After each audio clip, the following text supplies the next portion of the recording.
I fell for that for a bit Chris, too. how do you feel about that? You let that?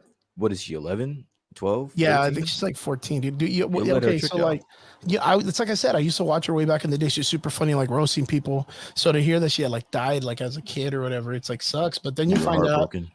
what was that shit? Like she's promoting a Bitcoin or some shit. It got real A fake funky real Bitcoin. fast, man.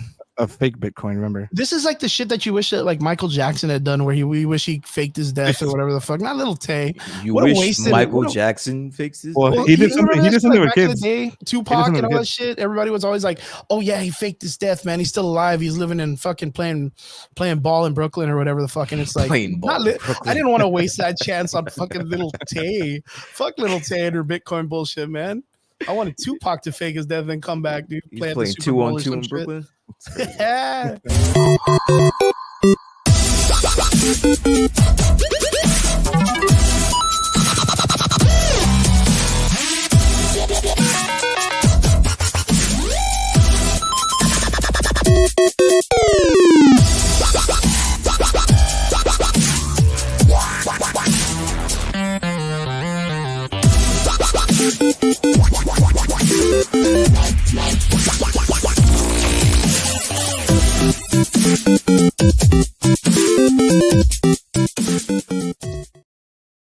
And what is up? What is up? What is up? It is Friday night. You're here with the Average Boys Podcast. It's your boy Crispy, and I'm here with my co-host Brian D from New Jersey. And we got the collectors, David, in-house on the hot seat, hanging out with the boys tonight. Boys, how's it going? How's it going? How's it going? Listen, we got to have the guest go first. David, Yeah. how you doing, buddy? Oh, well, sometimes, I have a hard time sleeping at night, and I'm just fucking with you. Nah, man, doing good. I appreciate you guys having me on. It's a good time to get on. I know Triggs is missing, so unfortunately, I guess I'm the filler. So, some You're big the filler. shoes. Nah, you're no filler, bro. Get out of here, man. The pillars. That's I'm funny. gonna set the bar for Triggs. Just let him know I said I okay. don't like it. David's gonna play Mr. Middle Line when me and Brian start disagreeing on shit. I'll be like, He's gonna play the middle line and shit. That's Just wild. call it fair. You got to call it fair, though. Yeah, he's got to be down the center, man. Down the middle. Down the middle, down the middle. What's going on, Brian? How's it been going, man? Sir. How's it been going? Good, man. I can't complain. Thank you for letting me get last week off because I needed it, dude. I was tired and you wouldn't fucking believe, but I needed the night off. But listen, I still jumped in. I was I know, you man. know That what? was You know wild, what? man. You know I what I didn't think you were miss? gonna jump in the comment section. You know what I miss? I miss the fact that I got a drunk Betancourt and I just blew it, dude. That was wild, and dude. I blew the opportunity to make some really good content, and I've been having some sleepless nights over it, to be honest with you. Okay. Yeah. So it's like one of those. So what had happened? Like, was it just overworking? Was it too hot? Yeah, or- dude. Like, listen, it got down to I need to probably start moving around and getting it together. And I was like, you know what? I just don't have the fucking energy, man. I'm like, I know these guys got it. You guys got me. You guys held it down. Great show. Yeah, we had a pretty good time, and it was so funny because when I hit up Michael Betancourt, he was like, I don't know, Chris. I've been drinking since 4. My son, he's out of town with his mom, and I'm free. And I was like, listen, I what might a have better found place than to hang out with us, dude. I might have found the energy had I known that beforehand. But, He would have been like wild. Dave, what about you, man? How's been your week? You're not even in the valley either, man. I got 2 of my friends here, dude. And they're not even in the valley, man. Thanks, bro. I go on vacation. I go overnight. I got this Terra Sands thing going on that we're talking about. Trying to line up some more podcasting stuff, bro. Trying to get some more guests on. So Okay. my goal is to get I know you guys jumped in on the Ramsey podcast. I appreciate it, but I'm trying to get a comic book artist on there. That's kind of the next goal. Oh, nice. Okay. Dude. All right. I want to get some people on there. Yo, Del, what's up, man? Good to see you, my dude. Robert in the comment section. Good to see you. Everybody else that's watching, we appreciate every one of you for jumping in. Chris. Make sure you jump in the comments. Let us know where you guys are from. Chris, enough about us. You, my friend, have a big weekend ahead of you. What's going on with you? That's true. Shit. Oh shit. I'm leveling up, boys, tomorrow. I'm getting out of the dungeon, man. I'm looting tomorrow. Where are we going? Top floor? Where are we going? Tomorrow, I am hitting my 42nd year on this planet, circling the sun. It is wild as shit, dude. Stop. I don't even sometimes forget how old I am, man. It's one of those. I'm already at that age that I'll just be like, oh. Are you at the age where you feel weird telling somebody your age? Oh, dude, yeah, man. You know what? Like I tell people, you know what's super weird, and I'm gonna tell this to anybody out there that's a youngin. The ages from like I want to say like 28 to like Anywhere in the 30s. Those are like your empty years. If you're a single guy, if you're a single man, I don't know. Maybe if you're a father, it's a little bit different. Expound, like- expound on the empty years. and what Dude, that I means. cannot remember what I did at 34, much less 38, much less 37, much less 31. I can't remember those years all that sharp. Were you doing shrooms during those No, years? I was just, Were you just high on shrooming? life or whatever. Were you Just high on shrooming? life. It's just really hot out here, I guess. I don't know. It's just one of those things, like everything flies by so fast, dude. It does. All this stuff you were excited for like happens from like of course you're like teens to like your late mid 20s, and then from there it's like you're just excited for like the randomest shit. You know what I mean? Like just the randomest stuff makes you excited. Like when you get a better deal on your insurance, like that's like, yeah, dude, like score. Or like you go to Home Depot and you find some badass siding for your house and you're like, fuck yeah, things you knew like you just did not give a shit growing up doing, man. It's really wild. But yeah, I'm turning 42 tomorrow. My birthday's tomorrow, and yeah, just super excited just to be alive, dude. To just Any exist. plans? Anything? What are we doing? I know So we're not just tomorrow sitting for on our sure. hands. Tomorrow for sure, I'm gonna go watch my boys whip some ass. My fighters have a smoker tomorrow. All my youngins that are up and comers and wanting to get in the fight game, they have a good matchup. It's just gonna be a glorified spar and stuff. Okay. Like you meet up, a bunch of other gyms show up, they weigh each other, and they just they throw down for 1 minute, 1 round, or 2 minutes, 2 rounds, or whatever the time limit they want to go by. Man, they just go in there and throw down. And I like it. a lot of my beginner guys are all jumping in. They're all solid. They're all excited. They're all tasting the blood in the water kind of thing, and they want to get at it. So we're gonna go out there early in the day, be out there by like 10 to Brownsville, and then be back by like 2, 3 o'clock. And then I got a couple of other my friends. Another one of my friends had a birthday Tuesday, so we'll be barbecuing and setting up and just chilling out. So yeah, it looks like it's just gonna be a chill ass weekend, man. Chill ass weekend. Not really I like excited it. for birthday gifts and all that stuff. Cake maybe, but sooner or later you just get to that age where cake and punch just don't matter anymore, man. You just want to just be able to chill out and enjoy the moment, I guess. I'm really expecting some type of picture or scene where you're wearing like one of those old school pink hats where you use a rubber band and put it under, and it's gotta be like frizzy at the top. I'm like a I'm unicorn expecting cake that. and shit, and me just all fucking grumpy I face need and to see shit. that. I need to see that. Yeah, but it's really weird, man, because I find myself always doing like mind trivia and conspiracies and philosophy and all that stuff. And I don't know, were you guys ever those type of guys that were like, nah, I'm not gonna live past 30, dude? Like, there's no way. Like, I live life way too crazy kind of shit. And you just didn't anticipate that it was gonna go this long. Is that ever a thing? No. See, that was the thing for me, man. I didn't think I was gonna live past 30. Where did you think you were gonna go? That's true, 100%. Where you were gonna be? Where were you Well, gonna I go? mean, to Canada? be fair, It's like right there for me. the thing that I was born, the thing that my stomach that I was born with, like a lot of those people don't live this long. Okay, Like that's on right. I fact. forget. That's just on That's fact. good. And But honestly, usually- that was a little fact that I just Yeah, that you found just out. learned like a couple of weeks ago, right? Yeah, that's right. Yeah. Yeah, when I was born, hey, what's up? Jay's in the comment section, man. The man from the Collectors podcast, also, man. Good to see you, brother. Nice. I was born with a condition called congenital diaphragmatic hernia. That means that the diaphragm muscle that sits between your intestines and your lung cage had a hole in it, and all my intestines, when I was born, floated up into my lungs. They had to cut me open, take all my shit out, like Operation the Game or whatever. Don't touch the walls and shit. Yeah. If not, I beep and go crazy and shit. But they had to take me apart and put me back together, little patchwork. And they put a little steroid netting so that the muscles can contract around the hole and close again and get better. Some of the kids that go through this thing, they get it way fucking worse than I do, dude. Way fucking worse. And shout out to those kids they're fucking warriors, man. Well, look, man, you're here, man. 42, man. Fuck all that Existing, shit. man. You made it, bro. Existing. Yeah, existing. I mean? But yeah, it was one of those things like it's you make it past that goal line and you're kind of like, well, what the fuck do I do now? Jesus Christ. Yeah, like, so like that would be my thing is I don't know, even if and I understand your situation, I don't think I could think like that, because once you do get to 30, bro, then you're gonna be like, all right, now what?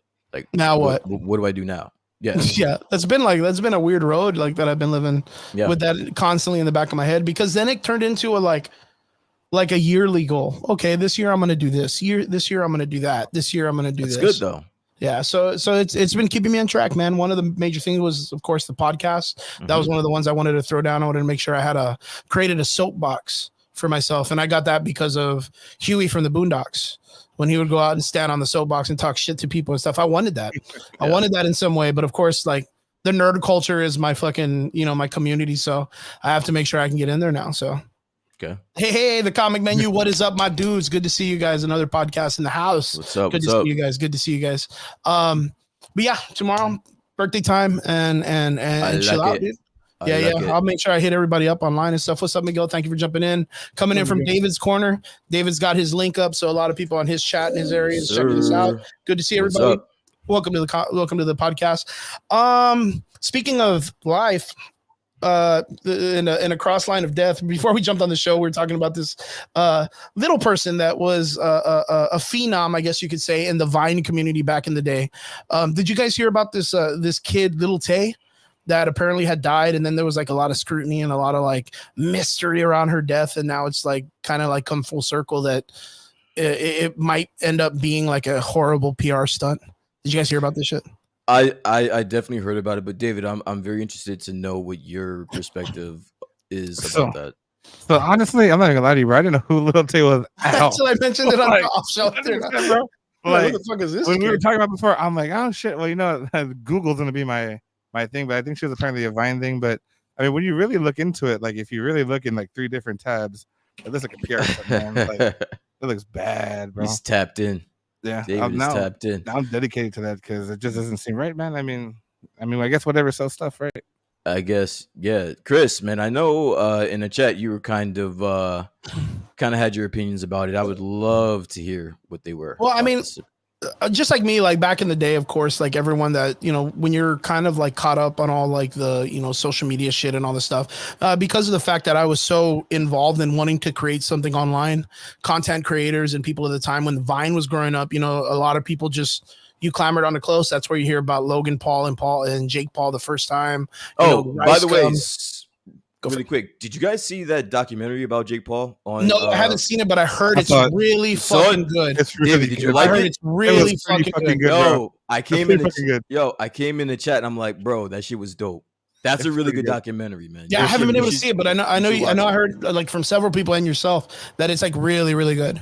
So I got to make sure I got to check it out. But I'm sorry. What did you get out of it about the Paul brothers or whatever? Listen, I'm only gonna take it with a grain of salt. I don't know how David felt about it, but I know I'm gonna take it for face value. I don't necessarily believe they came from nothing. They didn't. But that's the narrative that they were trying to paint, that they were like working class and all that shit. And I don't know about that, but I do know that it was a very like his life is a compelling story, and it's very like in like today's kind of problems type of deal.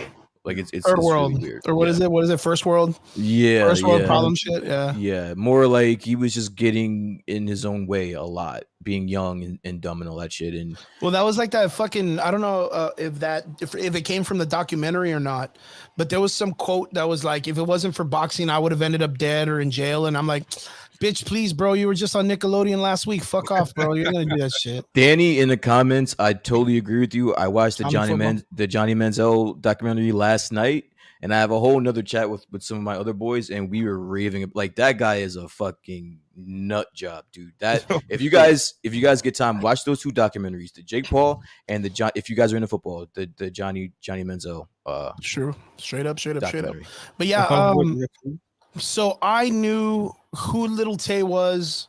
My brother, who was really, really into like Vines and all that shit, he was really into it at the time. And he was the one, yo, check out this kid. Like, she's super fucking funny. And during that time, I would say it was about like 3 or 4 years after I got out of my stand-up comedy phase. And I was doing stand-up comedy for a really long time and, going all over the place, like, doing shows and shit like that. So like the idea of doing Vine and being in front of the camera and making comedy skits and it being in a small format, like that's kind of the realm where a lot of people were trying to run to. But of course, not being like in the young crowd, it kind of, scared everybody off until it became more of like a prevalent thing like nowadays. So my brother had introduced me to the character. I saw her online. I thought she was fucking hilarious. The brother also, the older brother of the girl of Little Tay had a Vine presence, but it wasn't as big as soon as she popped off. And it was literally just like, I think she ended up creating this idea of the flexor, like the young flexors, which are like these kids that, you know, have gold chains and they're walking around wearing the big, like nowadays, nowadays it's more of a comedy thing, but back in the day, it looked like it was something that was like off the chain real shit. And they did very well. Sooner or later, you ended up finding out, I think CNN or some like, 60 Minutes did like an interview with her, and you got to see the real child, not the character that she was portraying, not the flexing child. And you got to see that she was just a normal kid, just playing a role in a character just for the vines and stuff like that. And yeah, from there I kind of, you know, you drop the facade and you kind of realize that it loses its flavor when you see the magic and how it's done. And I just remember, and I was telling you guys off camera that I remember this one time that in my head, and I was like, man, this kid's fucking wild. She got out of a car, like a Ferrari or a Lamborghini, and like, no joke, fucking opens the door, talks about having all this money. And I was like, wow, like this little kid, like still flexing and all this shit, like making it like, then she turned around, she kicked the car. Like she fucking kicked the car. And in my mind, I was like, that kid's gonna get a spanking for sure, dude. There's no way. There's no fucking way someone's gonna let her kick a fucking Lamborghini. You know what I mean? Like it was such a wild skit. And then like that was it. Like that was about as far as her whole entire career took her until this past week, Tuesday, Wednesday of this week, where you end up finding out that Little Tay, the character, dies days after her brother died. And I was like, the fuck, dude? Like, what the hell? Like, I really didn't like it. Kind of just caught me by surprise because I hadn't heard from this person in like, man, I want to say like 5-6 years already. Like it was about 4 or 5 years since it all kind of went down. So to hear that she had passed away was sad. And then to hear like it's after her brother's death. And in my mind, the assumption was like, oh, it's probably suicide, you know, dealing with all this stuff. Like that's what kind of popped off in my head. So I was like, damn, that's sad to know, you know. And then all of a sudden you saw it all over the place. Like for people like in David's situation, like David was like, I didn't know who the fuck this person was until like 5 minutes, but Variety, Times, and the New York Post all covered this girl's death. So you have to understand that whatever she did back in the day, even for not having a 5-year layoff, like it was that important that those people are willing to cover it without really researching their shit. You know what I mean? Because now it's been getting kind of weird these last couple of days. So what happened? Like first off, they think someone had tried to get a hold of the parents, and the parents didn't want to come through and say anything or talk about the thing. But it's like weird. Like they didn't like say like, hey, we're in a time of mourning, we're in a time of situation, please let it be. They just said we don't want to make a point on this. And it's like, bro, is your kid dead or not? Like just say fucking like, no, she's not dead. Like you could stop. Like why make it such a vague response in the situation? You know what I mean? Like I know, Brian, you've been kind of catching up on this shit. I know you know what's I'm letting you cook, bro, because this sounds fucking ridiculous to me. Everything, no. All the reasons. I let you talk. I'll let you go. Yeah, go ahead. You just went on for like 10 minutes about some little girl that even now, after you're finished, I still have no idea why she's famous. Oh yeah, that's no joke. To the point where she's supposedly dead, and it's a Mark, what's up, my dude? Mass Cooter fucking, Soup Instructions, mass my fucking man. hysteria. That's Wrong Hole Rick in the comment section. Welcome back, Wrong Hole Rick. But Brian, so tell me what's the thing about this kid then? Like what happened in the last couple of days with it? Oh, you just went down the whole thing. Like I just talked about the origin of there's this. There's nothing more to talk about. I mean, there's nothing more to talk about other than the fact that it was a total, from what apparently it was a total fucking lie. Like it never fucking happened. It took her an entire fucking, I don't know, 24 hours to respond and be like, yo, I'm not dead. So like the whole fucking world was mourning. Let that time go by. And then apparently from what I've read, I don't know how true this is, but apparently like as of I think either yesterday or today, she was dropping a crypto coin, or her brother was dropping a crypto coin. I don't know. Let's see if I can find this real quick. I just think that it's ridiculous. And listen, I said it in the chat. You, Chris, and all the people that subscribe to her shit are the reason why this little girl was famous in the first place, man. You know what? I salute her more than anything because she tricked y'all asses and y'all gave a fuck. And she's probably already started a GoFundMe and shit and making $1 million because you guys believe that bullshit. Well, I mean, the thing is I mean, no one wants to see a child die, like especially someone that was an entertainer back in the day. That's the only reason. She was not an entertainer. Yeah, she did really good. She wasn't an entertainer, bro. She was a little Asian kid that appropriated a culture that she was just taking money for. Again, this is culture vulturing at its finest, at its peak, and other people made her famous. I never understood the fascination with her or anyone that was like her. And so I guess I am a little biased about this. Like I thought it was unfortunate that she lost her life. I don't want to see a kid lose her life. Of course not. Yeah, of course not. But the fact that it created this much mass hysteria and so many people like made it like front page news, I didn't understand that. Well, because of the fact, like I told you, she was an influencer back in the day before TikTok. I understand. But the thing is I mean, apparently it's not understood that she had a big enough following that it made that much of an impact. Like she was a big influencer. I know. I just listen. I can look at this objectively. You just told me that you saw the Jake Paul documentary. You thought it was pretty good. Yeah. Right. Mm-hmm. Where did Jake Paul get his popularity from? As far as I know, after watching the documentary, he got it from doing YouTube videos with his brother. And the Vines, right? Him and his brother got it from the Vine videos. Well, it was I think originally it was YouTube, and then they went to Vine. Yeah. And then when Vine closed down, they went back to YouTube. During his Vine I guess reign or whatever. Yeah. Like he reached out to this little kid to work with her, and so did RiceGum. And those two names right there in the YouTube and in the Vine realm, those are huge names in those influential kind of like call outs. Yeah. And I think that this kid made it really big because of RiceGum. Because the RiceGum, I think that him and the brother were really close. Like they were pretty good. And he was like, well, okay, I'm going to make a skit about your sister and I'm going to roast her. And then she roasted him back, and it was like a back and forth. And from there, like her popularity just blew out of the water, which is equivalent to like the TikTok stuff that's going on right now, where that there's a certain set of like now a lot more influential TikTokers who end up partnering up and working with other influencers around the TikTok realm and stuff. And that's where she got it. That's where she got it. Like I'm not saying that I was like there's not like an infatuation with who she is as a kid or as a person or whatever. I just thought it was comedy at the time. Like, and that's what it was. And then, like I said, like she literally just died out, just like the whole Vine situation. I don't even think she had any type of because it was nothing of substance.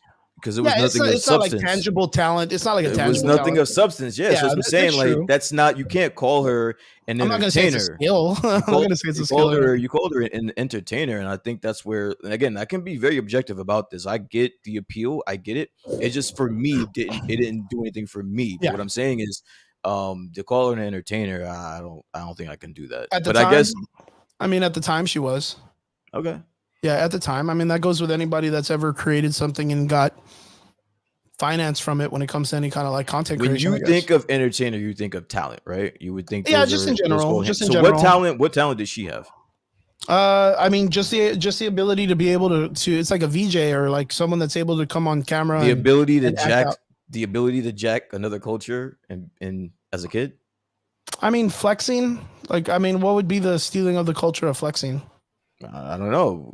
Do you think that? I mean, because apparently, from what I remember, the only thing I do remember from back in the day is that she had to apologize because she was acting that way. She apologized and she was like, "That's not really me." And because she was using the N-word, she was bugging, like she was wilding. I don't even remember she used the N-word. You watched her and you didn't know that. You're fucking. I never saw her. You're supporting her, but like, or explaining why you watched her, but you didn't see that. That's all right. But anyway, it didn't reach me. It didn't reach me at all. I don't even remember her saying the N-word, but that's crazy, man. Shit. Yeah, it's just wild, right? Yeah, she wild. Yeah, she wild. If it's true, because I don't know if she did or not. Okay. Apologies. Yeah, there you go. Yeah, in July 25th, 2018, Little Tay apologizes for using the N-word racial slur in a video. There you go. There you go. See, I didn't even know that. Yeah. Yeah, well, that's what she did. Yeah. So But fuck are you it. gonna- It's like, that's what she did. Wait, but are you gonna like? Is it Here we go. in the Here we sense go. of this? Here we go. Come out the cape. Pull the cape out. Come on. What do you mean? You need the Cape? What are you excuse? talking about? No, go No, ahead. I mean Go it's a ahead. child. Ask though, your man. question. Ask your question. Go ahead. What are you gonna Yeah, ask? but it's just a child, though. Are you gonna hold it against her because You she's were a gonna- child? Yes. You literally Absolutely. just told me it's about her being a child earlier. So it makes it okay, But does it make it worse now? Like to hold it from this far back? Chris. No, I'm just saying. Like, does that? Like, I don't understand. Like, I'm not gonna say like it's. Dave, you I want to mean, help for me her out to do here, that- or am I bugging, or what? Bro, I mean, honestly, if you really think about it, like, you know, in the past, she did have a lot of influence. You know, how she got there is a different time from 2018 to 2023. So a lot of things don't sit right. David, you're supposed to be on my side. All right. Just I'm say, right, just bro. say I'm right. You Just told say me I'm to right. realize- Damn it. I mean, you're not wrong. But, Yo, that's But- the equivalent of kinda, I guess. But I mean, I think she's just doing what she had to do to make some money, bro. I mean, at the end I of the feel day, it. I feel it. that's Like I what said, it No, is. like can I'm be- not I can be hating on it. objective And again, about it. it's like kids I are get it. super like impressionable, and I know that her brother and her family were the ones that were telling her to go out there and do this stuff.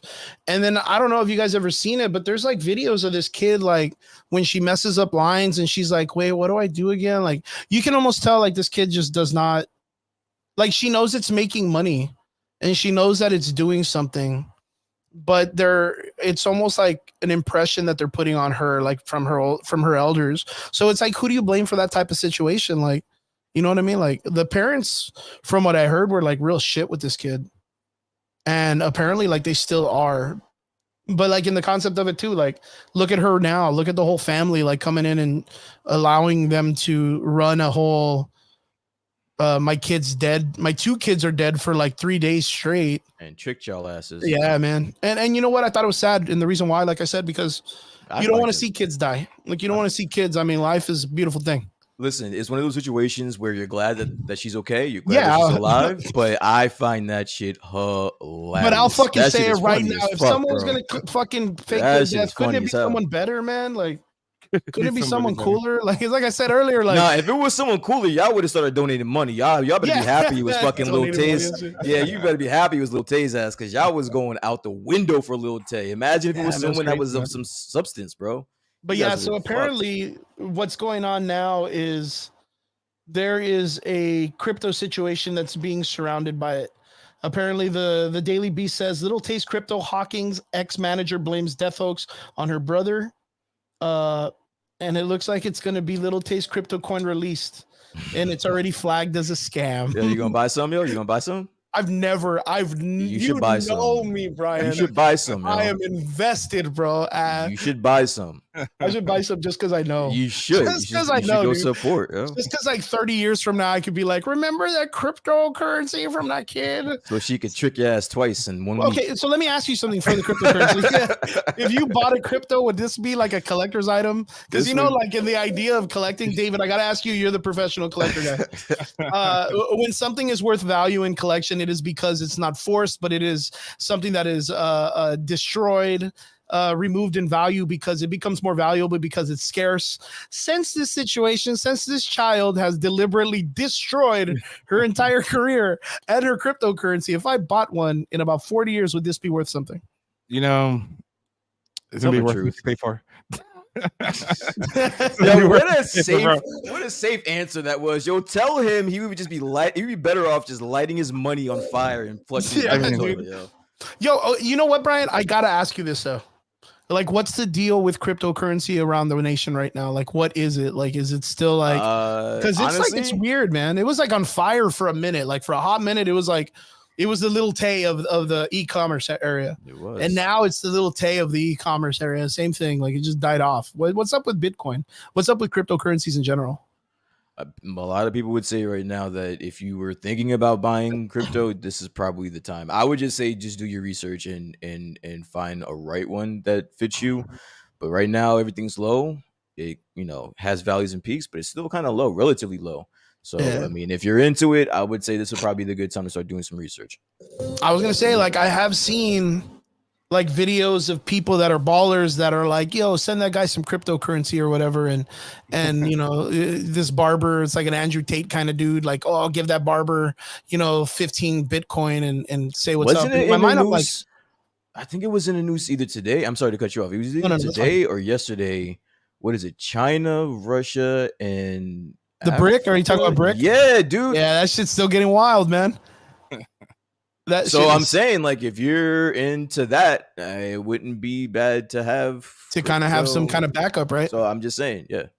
Yeah, because it's one of those things like when you see people still gifting Bitcoin as a gift and someone accepts it for some type of like I guess a skill that they've given or Mhm. like something like it's got to be worth something, or sooner or later, you know, that's going to be something important. That's some type of currency somewhere around the world right now. Yeah. That's some type of currency. I've always been kind of fascinated with it. Of course, it's the NFTs thing was kind of like a silly thing. That was a Oh, scam. you know what? As a matter of fact, The only thing though is I don't know if China's gonna ever accept Bitcoin though. I don't think that's ever. no, they got to be in control of some shit. Yeah, they have to find a way to bring it into their social thing. Yo, I hate to say it, but like if that shit goes through, if that they're for real about that, America, they're gonna be trouble. fucked. Yeah, they're gonna be. Yeah, fucked, we are in dude. trouble. Yeah, we're in trouble. All of our shit is in China, dude. Yeah. And they own a third of our deficit. Yo, so that shit I don't know goes if a lot of through, people- bro. I don't know if a lot of Holy people remember that, but during shit. Obama's administration, they bought a third of our deficit. They purchased it. Yeah, that's they're wild. gonna this shit. tax the shit out of our fucking factories Yeah. that are over there, yo. Yeah, all the special Fuck. metals and all that stuff. Yeah, so all the cell phones and all the DJI equipment that all the filmmakers are using and all Gonna this cost stuff. you $1.5 Everyone's million gonna for an iPhone. Everyone's gonna lose their first babies, bro. Hell yeah, Everyone's man. gonna lose their first babies and a kidney. Guys, as a Poor matter of poor fact, little as Dave. you've known, David's like, yeah, you ain't lying, man. Should I tell you that much? So, David, you're the man of the hour, too sweet to be sour. It's gonna be your time to talk. David, I want to know everything about you, shoe size, height, you know, everything about you. We want to talk about the Collector's Empire. Let us know about your shows. Let us know about your event. I mean, you guys have a podcast that's been highly successful. I've been loving watching your shows. You've been having some badass guests. Tell me how your life has been going, man. No, well, you know, I'm a size 15 wide. Just don't know. Yeah. You know to say about big shoes, big socks. So, Big socks. There you go. Oh my gosh. no, I mean it's been good. I mean we have a lot of things going on, a lot of things in the works. We're kind of like in our, it's in our 8 months, right? We got a few months left in the year, but we kind of call it like our mid-year, you know. So we're kind of figuring out what we're gonna do the rest of the year. So podcast has been good. A lot of your help with the, you know, graphic designs and stuff like that, Hey.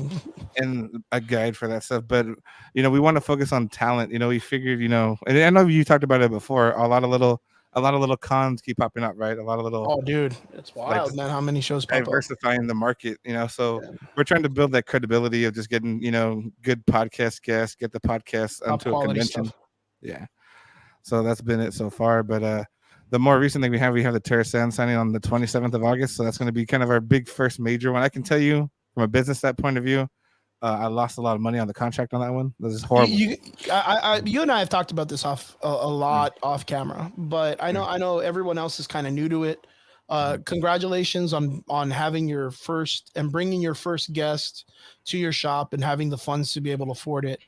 I know for sure that when it comes to running a business, especially running like a collection, retro gaming or retro collectibles place, having the opportunity to bring some of the voice actors or artists or creators or anybody in those realms have a tendency to make, of course, the community happy, but it costs money to bring people. And like right now, you said like you probably in a situation probably lost some money in this situation, and I know you and I both have had Ramsey on our show, and we've talked to him about the money that he spends on his guests, which is like, God, it's just out of the realm of thought for us right now, dude, on spending that type of money on just bringing like a handful of people. And it to me, it kind of comes off as it's pretty easy for people on the outside of that circle to just assume like, oh, well, just bring a guest, dude. Like just bring a guest. Like, you know, it's easy or whatever. Kind of break it down in the sense like how it all came together for you to have the opportunity and privilege of being able to bring in a guest to your shop. Yeah, sure. So we started off, I think it was 2021. We partnered with another local booking person, kind of through third party, right? We went through them to go directly to the source. We had a fallout through there, just with different things going on with that person. Kind of left it there. I had like 60, 70 Bulbasaurs in the back room. I already Oof. wrote them off as a loss. I'm like, you know what? Fuck it. Like nobody walks in and buys Bulbasaur.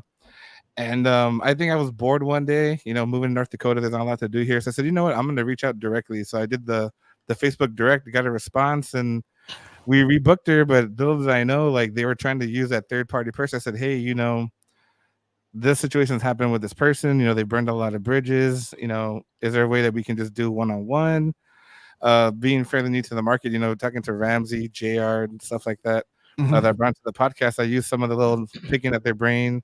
We were able to drop a contract, and it's awesome. Like you can bring talent to the Valley. It's not a big deal, but people just have to pay. You can't have like Demon Slayer, like Zach Aguilar, and pay $5 at the door. Like it's not gonna happen. Like it doesn't make any sense. But if you want to have something relatively fun, that's why we're not charging at our door. So a lot of other competition, they'll bring other voice actors, Johnny Young Boss, stuff like that over, Mhm. but they'll charge $20 at the door. Yeah. So they're charging $20 at the door, plus they have to charge the signatures because that's what they're going to make their money on. And obviously they're charging at the door because flight, hotel, food, per diem, all that good stuff. Airport parking. I learned about that one. You got to pay for airport parking apparently. Oh yeah, because it's like a week. They got to be gone, right? Yeah, and they Yeah, got to pay for that long-term parking. So a lot of the little stuff, little expense I didn't think about, but hopefully, we got Tara Sands and we have David Trotsky from My Hero coming. We're trying to do like one every other type of month thing. So, comic book artists, maybe like a Creighton Crane, Sam De La Rosa, somebody that's has a good footprint in that market because we don't really deal too much in the comic books, but we know that that's what did really good at Comic-Con. So I know, Brian, you didn't come to the Comic-Con this year, but Sam De La Rosa the line was like all the way around, bro. Huge, dude. Wow. Like, Huge. and all this guy does is draw Venom. Like that's his original thing. He did Venom, real cool guy, Mhm. and everybody wanted something from him. So I was like, it'd be cool to pick his brain and to hopefully get him to the Valley in a smaller smart. setting. Mhm. I have a question. awesome. With all that going on, are you having fun, dude? Like, is this still fun to you with all like the business aspect that's going on? And it's got to be a headache, but does this still bring you joy? Like the cons and the podcasting, are you having fun? So the podcasting to me is more fun because it's just something that's more organic. It's newer, everything we do is newer. Like I'll go back, pay the video, do the reels. I figured out how I can finish my podcast at 9:30, drop my Spotify, my YouTube by 10, do my reels by 10:30. Like, I have to do everything myself. Yeah, being able to schedule and stuff. Yeah, and just Okay. do all that. That's the fun part. The shop part, I'm not gonna lie, the shop part's okay. It's more interaction with the people. The conventions, we're leaning more towards organizing conventions this coming year, but we want to do it the correct way because a lot of times, Brian and Chris, I know Chris, you're familiar with this. You might have a convention that charges $200 a table and 10 vendors, right? But the vendors themselves are just going to say, oh, they're going to make $2,000 and the venue costs X amount of money. So they have more money to invest. They're pocket watching.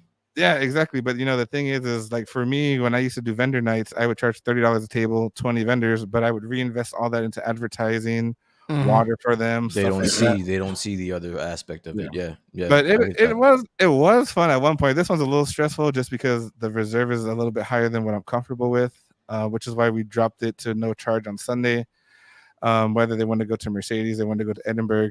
But at the end of the day, whether they go to the Mercedes or Edinburgh, if I can have that customer that genuinely likes Pokemon and have a genuine experience, I mean, you don't really get too many Pokemon people. I mean, Pokemon's like up and down. When we were younger, Pokemon was a hit. You would trade Pokemon cards for money, Game Boy games, whatever it was.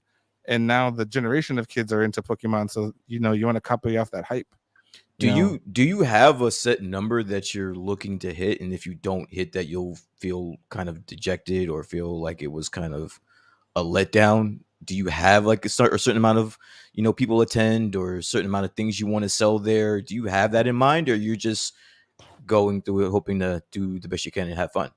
Well, I mean, in the perfect world, I already wrote off the pops as a loss for a year. Like they've been sitting in the background for a year. So if I can off the pops for $25 a piece, and then they in turn gig the signature for $40-$50. I mean, as long as I can recoup, because there's not really, I mean, it's not really profit now because it's all pretty much a loss. But in a perfect world, I would want to hit like like $10,000. It'd be great, but I'm not gonna see $10,000. After everything, I'm gonna maybe see 2,000 tops. Can't really run a business with $2,000.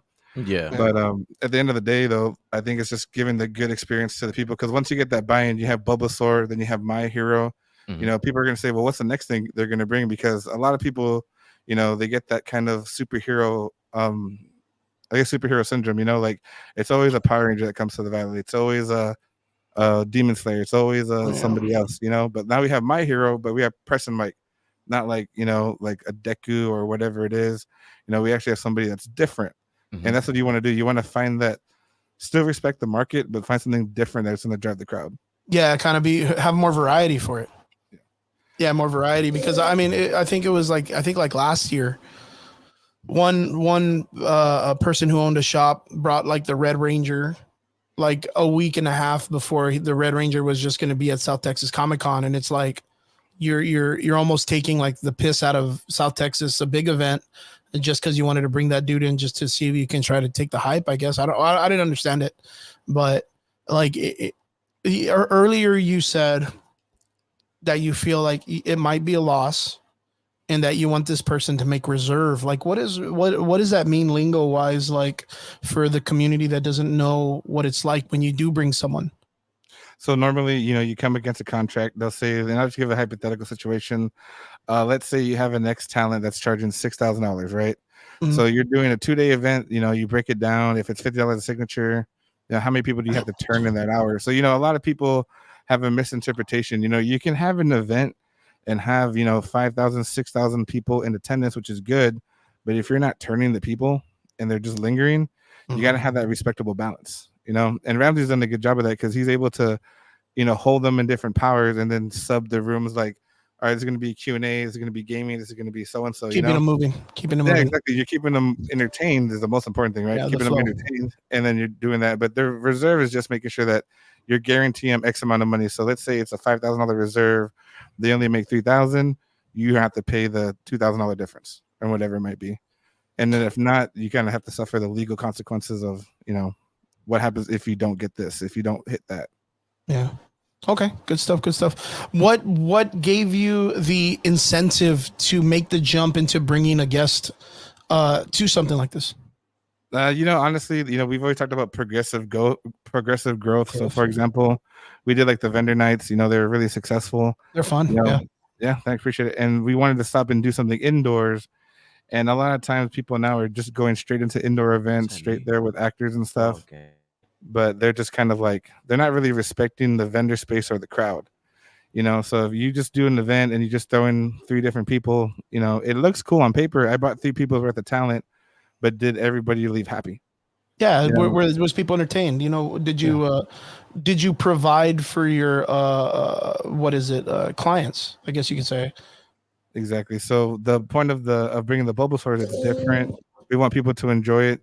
And then the biggest thing is just making sure that, everybody's going to be happy. That's kind of the biggest thing, because, we want to sell to the kids, because kids now love Pokemon. Kids love anime. As adults, we might like, Ghostbusters, Teenage Mutant Turtles, Power Rangers. Like, we love that stuff, but the market's to the kids. Would you say that is your go-to market? That's what you try to target? If you're gonna stay relevant, you want to go to the kids. So I've never watched a day of anime in my life. And the other day, me and my son were at Walmart, and he's like, "Oh, this is Naruto," and I don't watch anime. And I'm like, "Where the hell do you get Naruto from?" Like, what the fuck? That's the clip right there, dude. Expose David from the collector. Yeah, caught you lacking, life, dude. Got it, guys. You heard it here first. 100%. Your son caught you lacking. Yeah, bro. This was the greatest thing in the world. I was like, shit. I'm like, well, we're not buying that shit. But that's when it hit me. Like, you know what? Like, kids love Pokemon, kids love anime. Like, that's where you have the market. If you want to stay relevant, that's where it's gonna be at. Because you want to respect the adult kids that want that comic book. They want to read that, graded book or that one book they're looking for. But at the end of the day, the kids are the ones that are gonna be the ones that actually get there, Yeah, David, Mark in the bottom, Mark from the Chew Inu podcast. Good to see you, my man. Yes, sir. Chew, Mark, you got to bring David, man. It's the man, the myth, legend. You got to get him on the show, man. By the way, I think I said it when we had both the other gentlemen from the Uunchu show. You guys in the Valley, man, you guys got some pretty good podcasts out there. I watch pretty much everybody's doing it, right? Everybody's putting it down. And you guys have a pretty good core, man. You guys should collaborate a lot more. Most Honestly, I would like to see that. Mark's got plans. Yeah, it's pretty I'm cool. excited for that, man. I'm excited. Also, Mark put up that he is getting into One Punch Man. Straight up, great anime. Everybody's, of course, talking about One Punch Gear 5, or what is it, Luffy? One Piece. Luffy going Gear 5 this past week. Everybody was going crazy on it. We'll talk about that when it pops off a little bit bigger. Of course, it's big, but I would like to see if your guys' responses with the whole animation that they chose to go with. I don't know if you got to see it. Brian, did you get to see it? I didn't see it. No, I didn't get to see it. It's wild, man. It's wild. Dave, I don't know. You said you don't watch anime, so I'm not even going to ask you. Oh, bro. No. I'm not even going to ask you. Junior Prime trying to get fucking sponsored by the Paul Brothers and shit in the back. Hey, wait, one day, bro. That's not even Prime, bro. It's water. Prime water, man. You better watch out. Prime water. So when it came to, well, I got to congratulate you, dude, because what was really cool about this past situation, watching you work with getting your thing together, I've been kind of there just watching you kind of fold into this, bringing in a guest and running your business. And I've been, you and I talk tremendously off camera. We're super close when we kind of bounce ideas off of each other. And it was so cool because I got to see you bring dude, in a short period of time of running your podcast, you've already had a voiceover actor on your show. Tara was on your show already. You guys did an amazing thing. I know it was kind of short, and that was kind of what we had a while back. And I got to hit him up too. Carlos, we brought in a guy named Carlos Ferro before Brian was here. And Carlos is the voice of Dom, which is the greatest death in video game history. He was Dom in Gears of War 2. The fucking craziest death with his dude. Do you remember that shit? The Dom, the second player for Gears of War, he ends up he's dying and sees his wife Maria, and dude, that was fucking beautiful. He's also Leonardo da Vinci in Assassin's Creed.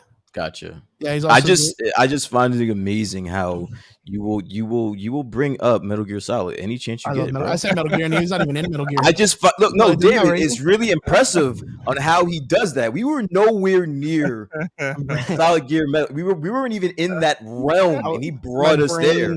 Did you That's 42 for you, listen, boy. That's 42 for you. I just want to say 42 for you. It is an honor. It wasn't even Metal Gear, man. Listen, it was in fucking. I'm trying to give you praise, dude. It's an honor to see you work, bro. It's an honor to see that in action. Watch me fuck up someone's name today too, dude. No, it's for sure. I'm not even worried about it. You're guaranteed to fuck up at least 5 people's names during the show, bro. On purpose, dude. That's I can't wait. I can't wait. I'll be honest, I can't wait. That's because I do know their names. He is Dom from Gears of War and Gears of War 2 and all that. So second player. And we had him on a podcast with us a while back, and it was so cool.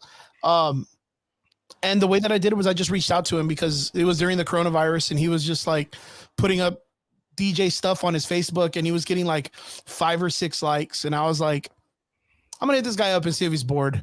I was just just do it out there, dude. And he was like, yeah, I guess, man, I'll do your podcast, but it's gonna be on phone call only.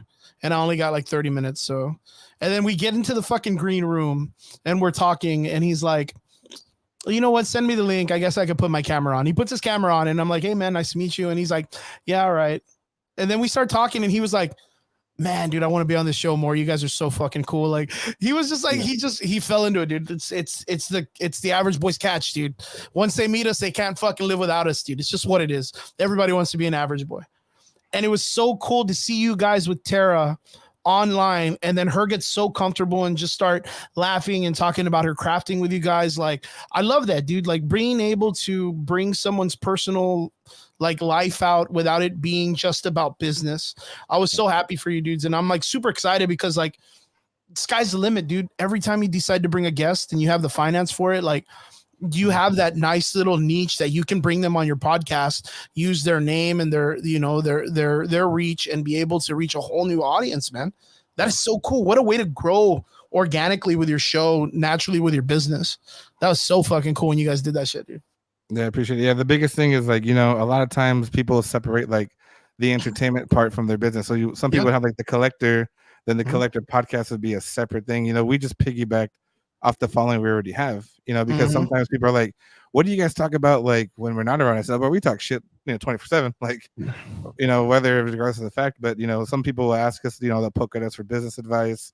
I really want to sell these cards. I don't like what you're offering me. What's your best suggestion?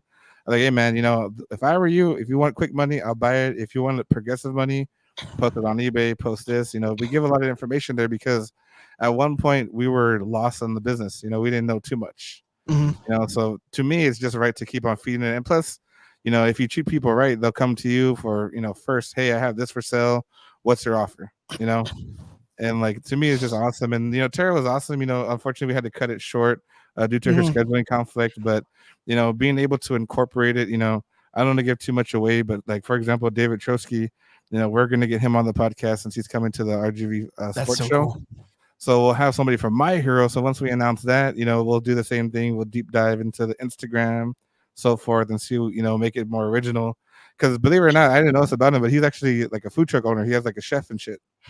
That is so cool. Well, that was like Tara. I didn't even know she made like crafts and all that other stuff. Like, it's so cool to see like these people that we come to love because of the IPs that they're a part of, and then to know like on what they do for like their own personal hobbies and stuff. I love that stuff, dude. That's like my favorite thing. My favorite thing to learn. So tell us more about like what it was like talking to Tara Sands. Did you get nervous for your first podcast talking to a celebrity, dude? So a lot of the times, and I do the progressive growth. So I had just had Ramsey on like 2 weeks before, and we were in the green room, and the most I ever talked to Ramsey is like a hi, hello, like the put a celebrity, put a Tim Smith in the. How are you, sir? Are you doing Tim fine? Smith, Brian, Tim Smith. Tim Smith. You know Tim Smith, right? Tim Smith. The weather guy. Remember the weather guy? Yeah, the weather guy. Yeah, bro, it was his birthday the other day. The Valley was popping, dude. I'm not even lying. He got the Valley jumping for his birthday. Yeah. Do you remember back in the day in Fiverr, there was like a group of guys from like Zimbabwe that would do like personal messages and shit? Tell me you know about this. So, dude, they got a group of guys from like Zimbabwe to make a Tim Smith video, dude. Oh fuck, dude, I was laughing my ass off. Dude, it was nuts, man. Dude, it's so funny. The Valley pops for Tim Smith, man. It's just what it is. I like it. Yeah, it's so wild, dude. I think it's just funny that the fucking weatherman is just popping. He's the weatherman, sir. The weatherman. I'm sorry, I apologize. The weatherman is out there just turning up with everybody in back town. in the 70s, man. I like it, yo. I like it. Fuck, dude, that's fucking funny to me, man. Every time I tell a motherfucker here in the Valley, I'll be like, hey, yeah, that's my picture with Tim Smith, and everyone's like, wow, you met Tim Smith? Like, people are really excited, dude. So look right there, mark in the comment section. Tim Smith is a great example when we had them on. See, he knows what's up. Tim Smith sounds like he smokes zigzags. Yeah, I bet you that guy's done a line off of stripper's back, dude. I guarantee that guy's done a line off of stripper's back. 100%, bro, for sure. Sounds like a good time. So David, tell me more, man. Tell me more. So we ran into Ramsey, talking to him in the green room. I like to, if it's somebody new that I get on, I usually like them. So we start the podcast at 8:30. I always kind of lie to them. I'm like, hey, you jump in like 8:05. We got to test their equipment. We got to make sure we get there. It's total bullshit, So once we get them on there, we're actually able to break the ice, instead of breaking the ice closer to the actual live podcast. Yeah. So from there, I was just poking at Ramsey, and we're going back and forth, and then. By getting him prepped and ready and warmed up, it was a successful podcast. And afterwards, he's like, hey, you ever see the show Hot Ones? Are you guys familiar with Hot Ones? Of course. I love that show. So he's like, you should go and like look at some old pictures and post them up. So I stole that, explain the gram, right? So I stole that because honestly, like throughout entertainment, everything's stolen. I mean, like it's stolen, relabeled, and reprinted every time, no matter what. It doesn't matter whether it's from the business point of view, the entertainment point of view. Yeah, it's always going to be done. So I said, well, why not me? Why not steal people's shit? It is what it is. If it ain't broke, don't fix it. Yeah, I was like, this motherfucker's got like 3 million. I just want like 2 views. I'm trying to eat off of that. I like it. Yeah, give me some. I like it, yo. You're not even having them eat hot foods, man. You didn't even come up with a more eloquent way to say that you're stealing someone's shit. You just say, I'm stealing their shit. Like, fuck, bro, you have to. I mean, what is it? Copying is I'm What's just that old saying? Oh, it's straight. a copy in the form of flattery. Yeah, form of flattery or whatever. It's just straight jack. That's what someone that You're stole just some straight shit jacking says. your shit. Yeah, you're that's just straight saying jacking some someone's smart shit, yo. motherfucker said stealing some I'm shit. just trying to make it very political, guys. Okay, That's what I'm trying to do. funny. I like it though. Yeah. I like it. But no, so digging into Tara, we found a lot of different stuff. It was funny because talking to her, she does like the 20-odd dice, like the bracelets and stuff. She's never played D&D in her life, like Oh ever. shit!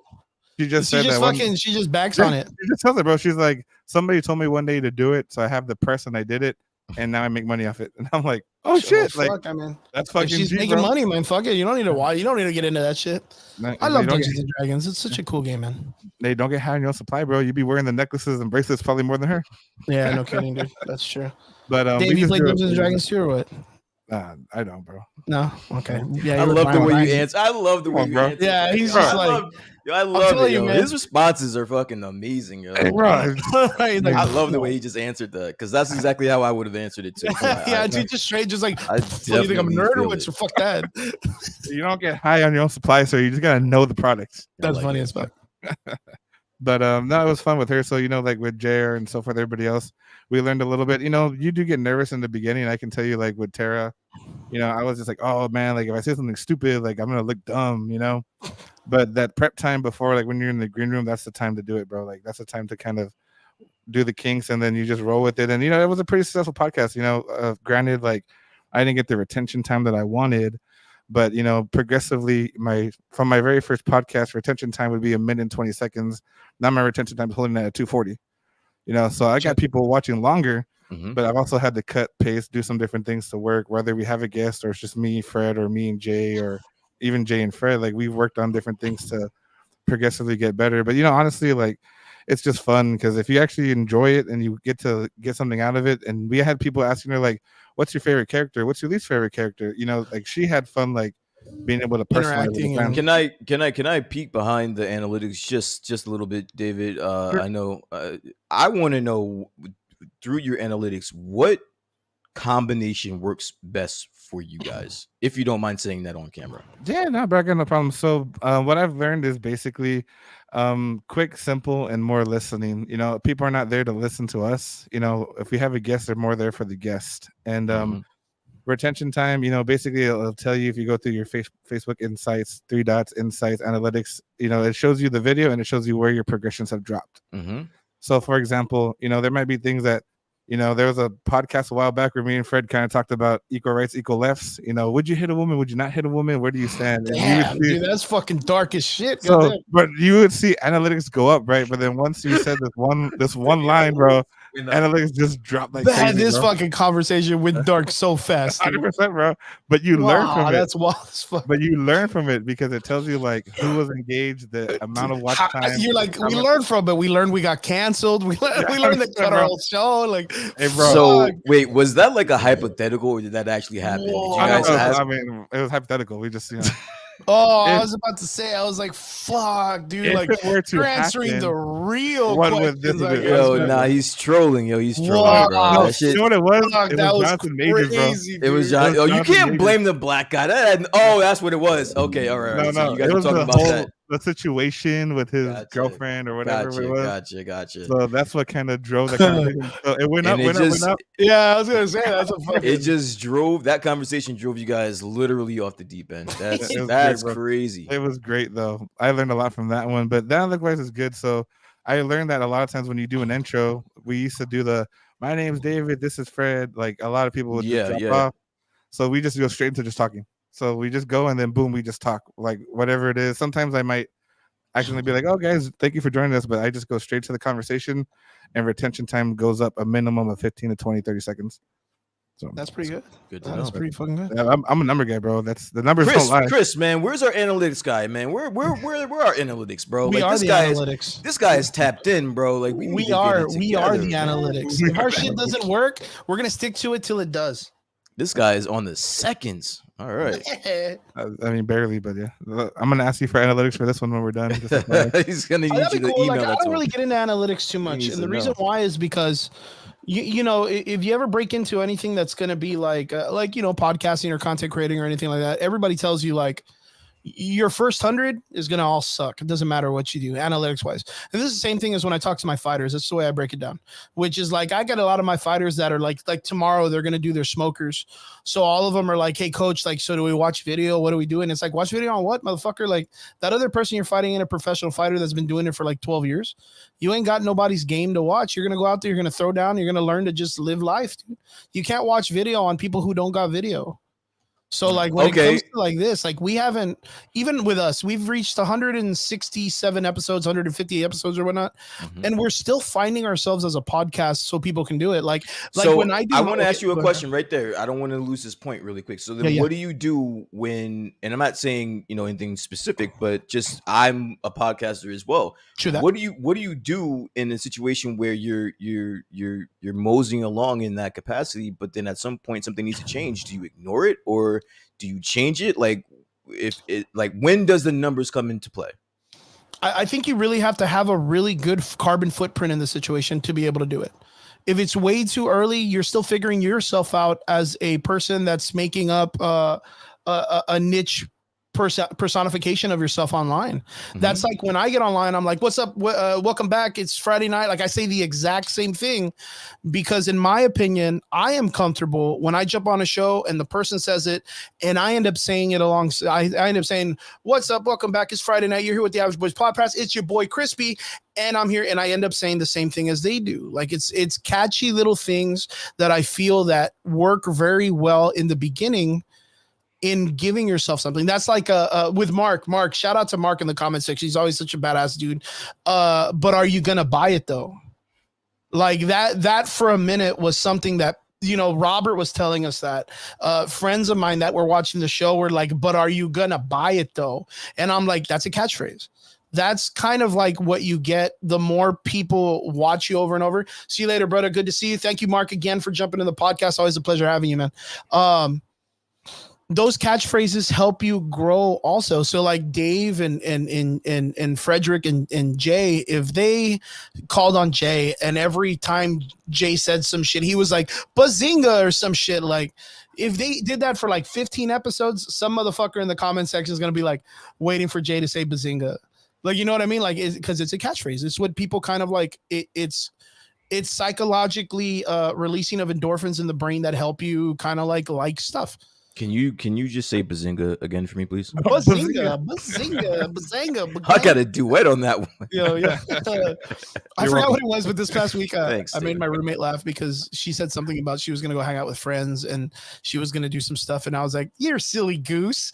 Like I just said some silly goose shit as a joke because it's like, that's like when you're telling someone like they're really dumb or something. And she just started laughing, bro. Like that was she had never heard someone say silly goose. And I was like, that's the way you talk to someone before you kick the shit out of them. Like when you're going to throw down at someone and that's how you get down like, and you call someone a silly goose. You silly goose, dude. I'm going to pop you, bro. That's when that motherfucker knows you're serious, man. That's the moment that person knows you're serious. If you were ever in a situation that you were getting heated and someone goes, you silly goose, you're going to be like, this motherfucker's a serial killer. He's a fucking psychopath. Might as well just strip naked and try to fight me. I'm gonna be saying something. I promise you that shit. Yeah, silly goose. Silly goose. But yeah. But that's true. But you know, to add to that though, so I know you talked about the first 100 episodes are gonna suck. Yeah. But if I could have that progressive growth before 100 episodes, and by the time you get to 100 episodes, then you're doing double the work in less time. Because I've only done 32 podcasts. I think with the way it's evolved in the last like 5 years, like maybe even 3 years, like it's so much like there's so much opportunity to grow faster because of how many other people have done it already. So there's like there are steps you can do to make it easier on yourself. I think it just takes more because those people have created a platform that is like those life coaches that are like, want to have a successful podcast? Well, join my meeting and $378 and let me teach you the 12 methods and give you a real estate license or whatever the fuck. Like everyone's got like a niche, right? Yeah. But I think that if you're doing it just a huevo, like if you're doing it just on your own, you don't really know how to look up the research and the analytics and stuff. You just have to have a really good, solid footprint online that people know and can look at you and say, well, I know this motherfucker's not lying because he's here every week. But Or what? Okay, just to again, I don't want to cut you off, but it kind of sounds like it's contradicting itself because you're saying when you reach a certain point that you don't know how to cross this bridge, you're saying, well, what are you supposed to do? Just rely on the things that you're used to, basically paraphrasing. But just a couple of sentences ago, you said, there's a lot of information out there. Yeah, there is. There's a lot of information. So that's what I'm saying. Like, and that's back to my I didn't question. answer the question, right? I didn't answer exactly. the question. So my question is: so when you get to a certain point where there needs to be that jump to the other side of the bridge, there's the information. Yeah. I like. At what point do you? Am I making sense? Like, no. I know exactly what you're talking about. At what point does it click to you? Be like, all right, well, I need to jump this bridge, and I'm gonna go over there. Yeah, I think 100% of the time he's like, "Hush, Brian, speaking knowledge." Yes, sir. Yes, sir. I know what you mean, and I'm sorry I didn't get to answer the question. I think it's true. Like there is going to be a moment where you do cross that threshold, and you're starting to see numbers, and then from there, since you have so much experience and you've experimented so many times, you have so many more numbers that you can look up and generalize the idea a lot more easier. So like let's say we're talking Marvel, and we notice that our talking points for Marvel is 40% higher than when we talk Dune, the fuck Dune or whatever, right?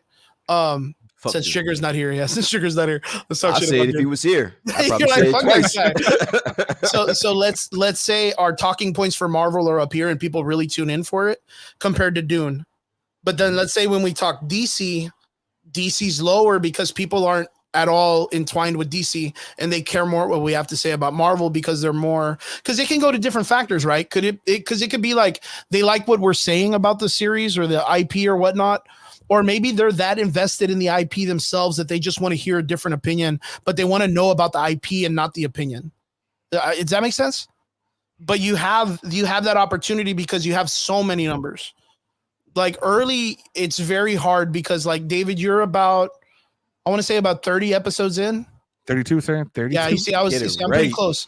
32 episodes. 32, son. Out of 32 episodes, are with the numbers you have, are you sure what age and what genre people are really tuning in for yet? 100%. Yeah. So you kind of get it. But would you get a better number? Bro. So let me ask you: would you get a better number at 50, or would you get a better number at 100 from 30? So if you're going off the analytic base, like at the end of the day, you want to have that return of investment, whether it's going to be for entertainment purposes or business purposes, right? Mm-hmm. So for an example, you want to use analytics to provide good quality content, and Mark brings up a good point here. He says, the best case scenario is don't worry about the numbers because you're going to stress yourself out, lose yourself, just try to get better content.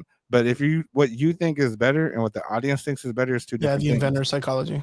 Exactly. So if I think I had a bad podcast, but my analytics say different, I'm going to look back at it and say, okay, numbers. I'm going to look at the numbers, but I'm also look at the quality of the content. How much prep time went into it? Was there any prep time? Did we just wing it? Was it just a genuine conversation? What if you find out it's some salacious shit that might, paint you guys in something that you might not want to be known as? Does that make any sense? Hey, bro, if I got to play the villain, I'll play the villain, bro. It is what it is, bro. I like it. They had a conversation about fucking beating wives earlier, rights and lefts and shit. I mean, that's walking the villainous line right there. If I'm not saying anything, you gotta play the part that you gotta play because at the end of the day, it's to provide good content. So regardless of the fact, I'm 32 podcasts in.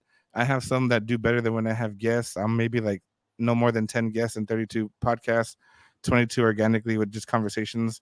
Mm-hmm. Still growing. Average watch view time, average views 116 at the lowest. 325 at the highest is not too bad. There's people that run quadruple the numbers, but there's also people that paid for it also as well.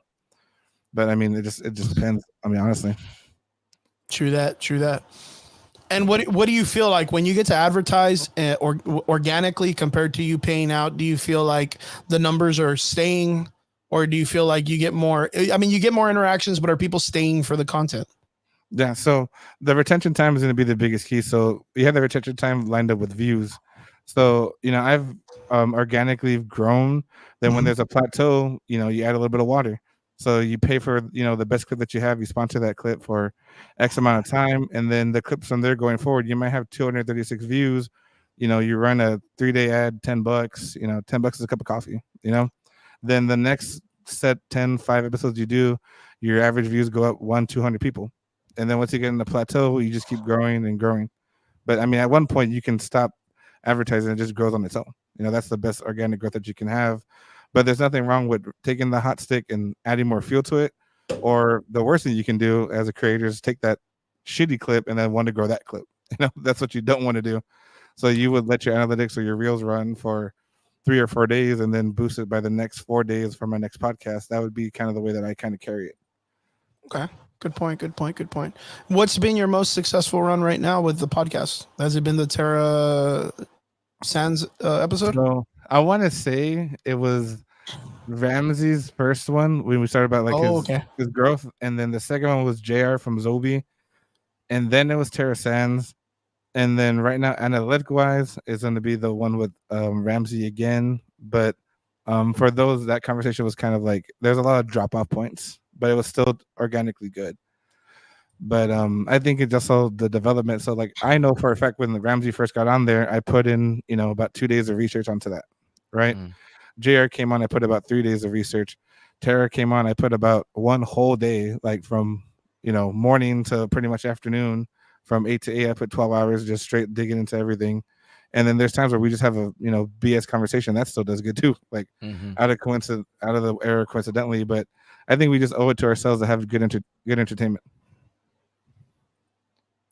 Boy, Mark, I could hit him up for you, man. It's good information, bro. I really did. I'm sorry to cut you off, Chris. That was I definitely enjoyed that last part. I enjoyed everything you just said, but that last part, that was dropping knowledge, really man. That was really dope. Hey man, y'all been doing this longer than me. I learned from you guys. No, so I listen. We don't get to talk about this often. I geek out when it comes to podcasting. Like I can talk about this shit all fucking day. So whenever we get to talk about it, I appreciate it. That was dope. And we never really get a chance to like drop knowledge like that. And you took the time right there. For anyone that's listening, anyone that's thinking about doing a podcast or whatever, that was some really sound advice right there. Yeah, and never be afraid to hit us up anytime and ask us questions about podcasting. Any one of us. And same thing with Mark. You hit up Mark too, man. You wing it. Yeah. And let me ask you, what's been the shittiest situation doing a podcast for you? Oh, bro, when I was in fucking Bismarck, bro, when I had to do off the hotel Wi-Fi and shit. That sounds awful. Why were you in Bismarck? I was a buddy of mine, Fred's brother. Store was kind of on fire, and they sent the fireman. They sent the fire, and because you think I'm an asshole on the podcast now, you should see me at work. No, I'm just kidding. But connectivity wise, it was bad, bro. Like I just kept going in and out. The audio was garbage. Fred was kind of new to it, so I had to make him an admin. So he had to learn about comments, looping, banners, stuff like that. So I was like, just click this, just do that. And he's like, oh, this is actually pretty easy, man. He's like, I thought you just sat there and bullshitted. I said, bro, it's not that easy, bro. Like, and I still mess up. Sometimes I'll start like the intro and my dumbass will leave the banner on there. I think I've done it like 3 or 4 times. Oh, I do that a fucking million times. And I'm like, fuck. And I'm like, you know what? Shake it off. No one else is going to know unless you really pay attention. But that was just a connectivity issue. It was just bad. There was good stuff going on at the time for DC, but it was just bad because I was going in and out, in and out, in and out. So. And then I gotta ask, what would be like coolest fucking interview that you could ever do with anybody on the planet, dude? Oh, bro, shit. If I could get like 5 minutes, bro, I get Elon Musk, bro, 100%, bro. Elon Musk. Why? Musk, bro. Why Elon? Elon Musk is just the organic growth of like when he was with PayPal and then going forward. I mean, I've read a lot of the books and seen a lot of his history. I wouldn't really give a shit what he's doing now because we all know what he's doing now. You know what I mean? I want to go to his first time of what possessed him to, start in his garage, do certain things, that selling of PayPal and how he pivoted, almost going broke, stuff like that. I mean, that's a good story, man. It's entertaining, but you only know what people will tell you. You know what I mean? Yeah. So he might tell the news like, I was living out of my car, I was showering at the YMCA, but break it down like, hey, bro, what was the hardest decision to make at that time? Was it my girlfriend's gonna leave me? My kids are not there. He's messing with the weather.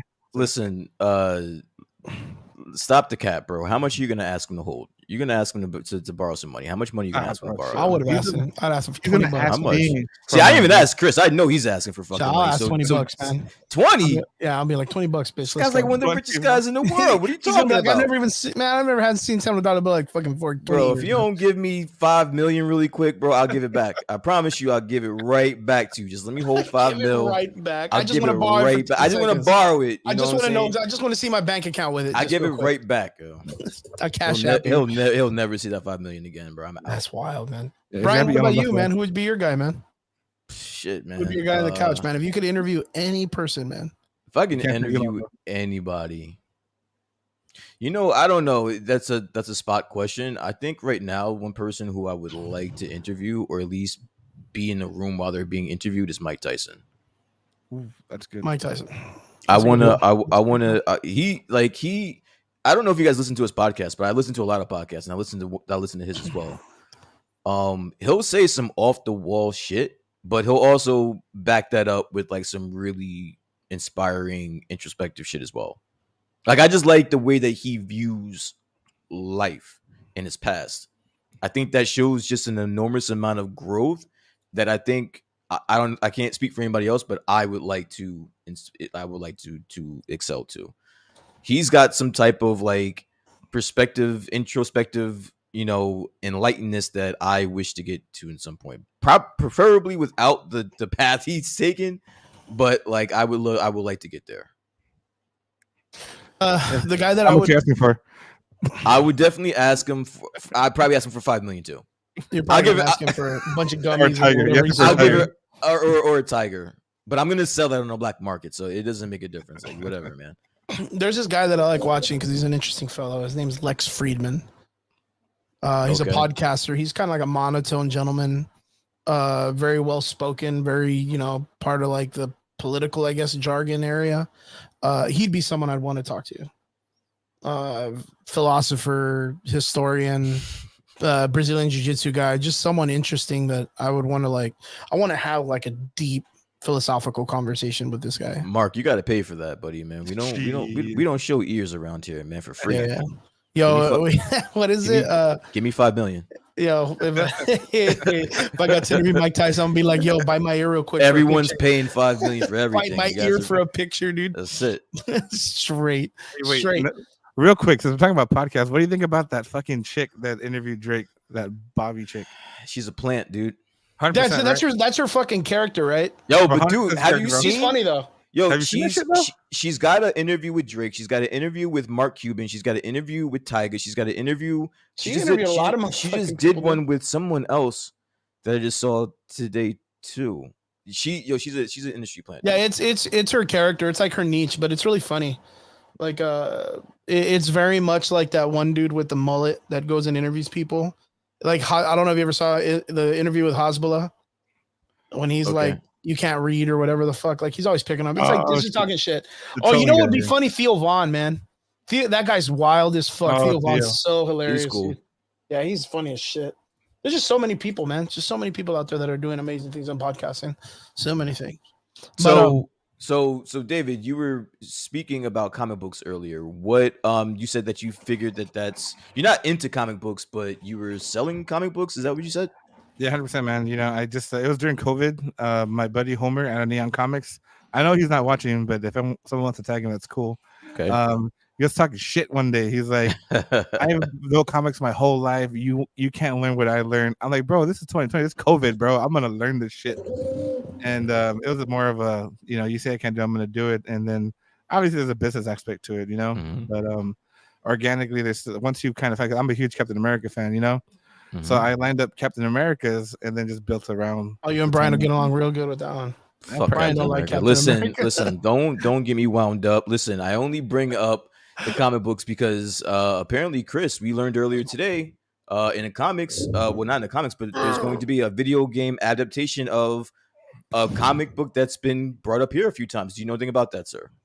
Ooh, did you mean The Last Ronin, bro? Yes, sir. I did. The Last Ronin. Have you guys read it? Yes, So- yes. I So read it. Chris is the last Ronin guy. I am not. I know what happens because he just loves to Yeah, man, spoil I like to shit. He spoil loves the to shit out of spoil shit for me, so it's cool. You know, I just learned that comes with the territory. But Chris, man, what do you think? I think it's good. I mean, it's been a while. I mean, Ninja Turtles, they've always had some pretty spectacular video games last couple of years. I mean, shit, even they recently released the Shredder's Revenge and all this other stuff that just popped off, like, and it had that old school arcadey feeling. This one's going to be a little bit different from what I've heard. It's going to be very much like God of War, but this is coming off of the run of like the dark Ninja Turtle run way back in like the 90s, like where the Ninja Turtles weren't, you know, your happy-go-lucky kid, like, you know, popping little tricks and junky funny stuff. Like, these guys were some serious motherfuckers. They were like more ninja than teenagers. Yeah. You know, and what this is all about, the story of the Ronin is kind of like a post-apocalyptic time. Instead of the Ninja Turtles, you only have one, and he's sporting all the other turtles' weapons.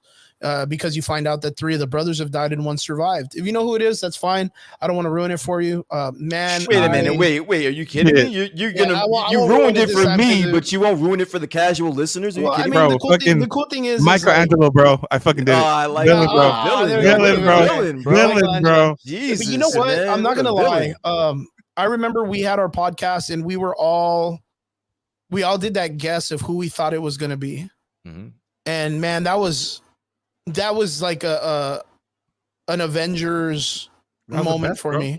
It was the best reveal ever, bro. 100%. Like it was so wild, like guessing who it could be, like breaking it down from every turtle and then breaking down like our love of the character and the IP of like who would benefit and who would be hurt the most, and who, like, everybody, of course, like the tough Ralph character, like everyone was like, it's got to be Ralph still alive, because like, you know, he'd have to, you know, stand for all the brothers. And if it's Donatello, like, you know, he's going to outsmart everybody. And Leonardo was the leader. He's going to feel like the revenge. And none of us were like, they were like, nah, I can't be Mikey because he's just like a kid, bro. Like, he's too innocent. And fuck, dude. Like, the director was like, yo, check this out. You want to cry for some shit that's not even real? Yo, check this out. And they were like, yo, we're going to leave Mikey behind. Like, Mikey's the one that's got to, and you're like, that's fucked up, dude.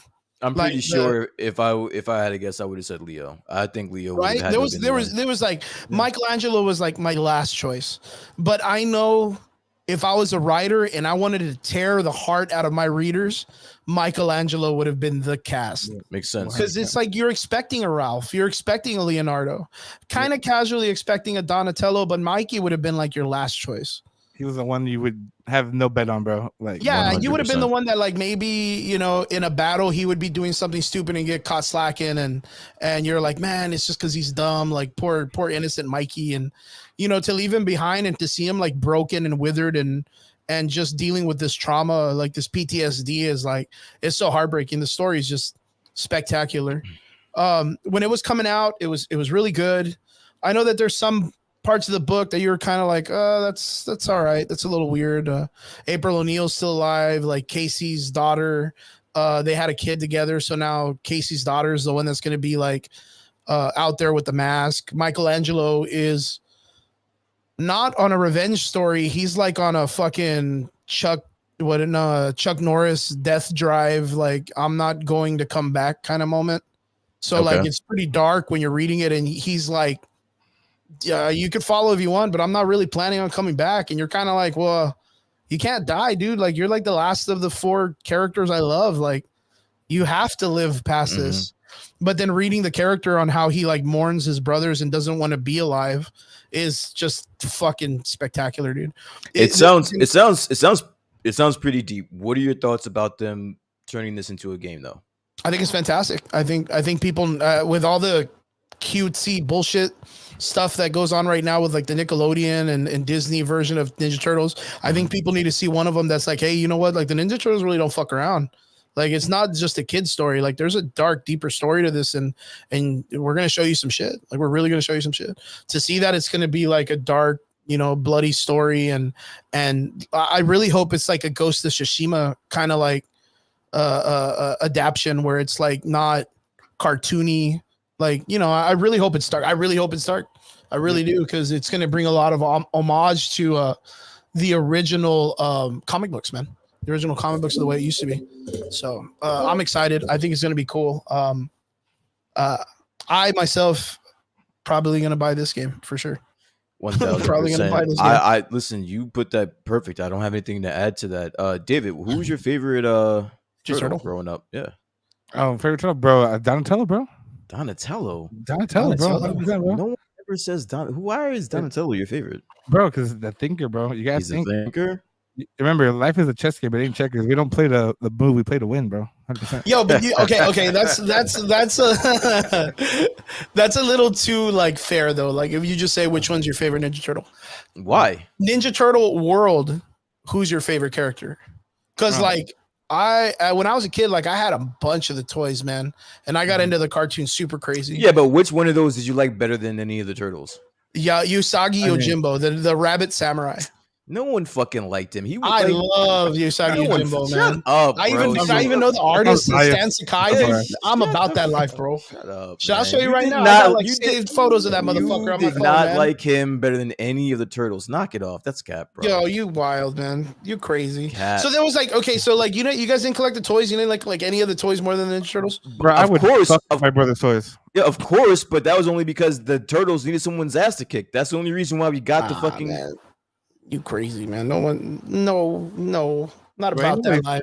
Nobody fucking landed by the bunny, bro. Just get out of here. Nah, dude, I was a big fan of Usagi Yojimbo. He's a samurai character that came out, and it was like the Ninja Turtles. I think it was like close to like the third film when they were doing like Didn't the he have Turtles like Through a Time. spin-off? Yeah, like a Yeah, it was like a spin-off Turtles Through cartoon or Time something one. like that. Yeah, but that's because Usagi Yojimbo had his own manga. Like he had his own thing, and then they That's what it crossed was. over, and it was okay. Yeah. a great crossover, dude. Super cool crossover. The comic is still around. They just got a Netflix adaptation of it a couple of months ago. Stan Sakai, this older guy, he's been drawing the comic book, and it's cool. It's fucking cool. I love that comic, man. I'm a real big fan of it. But yeah, it's so crazy. Like I mean, David, you're a collector. Growing up, you never had any of the cool Ninja Turtle toys like the Triceratops or like. Oh, bro, I'm about to fuck up my brother. So my brother, bro, had all these toys. I would rip all the fucking arms off and shit. And the only thing that I remember was the first appearance of Casey Jones comic book, bro. Terrorists. Why are you Straight. terrorizing these toys, bro? What the Hey, fuck?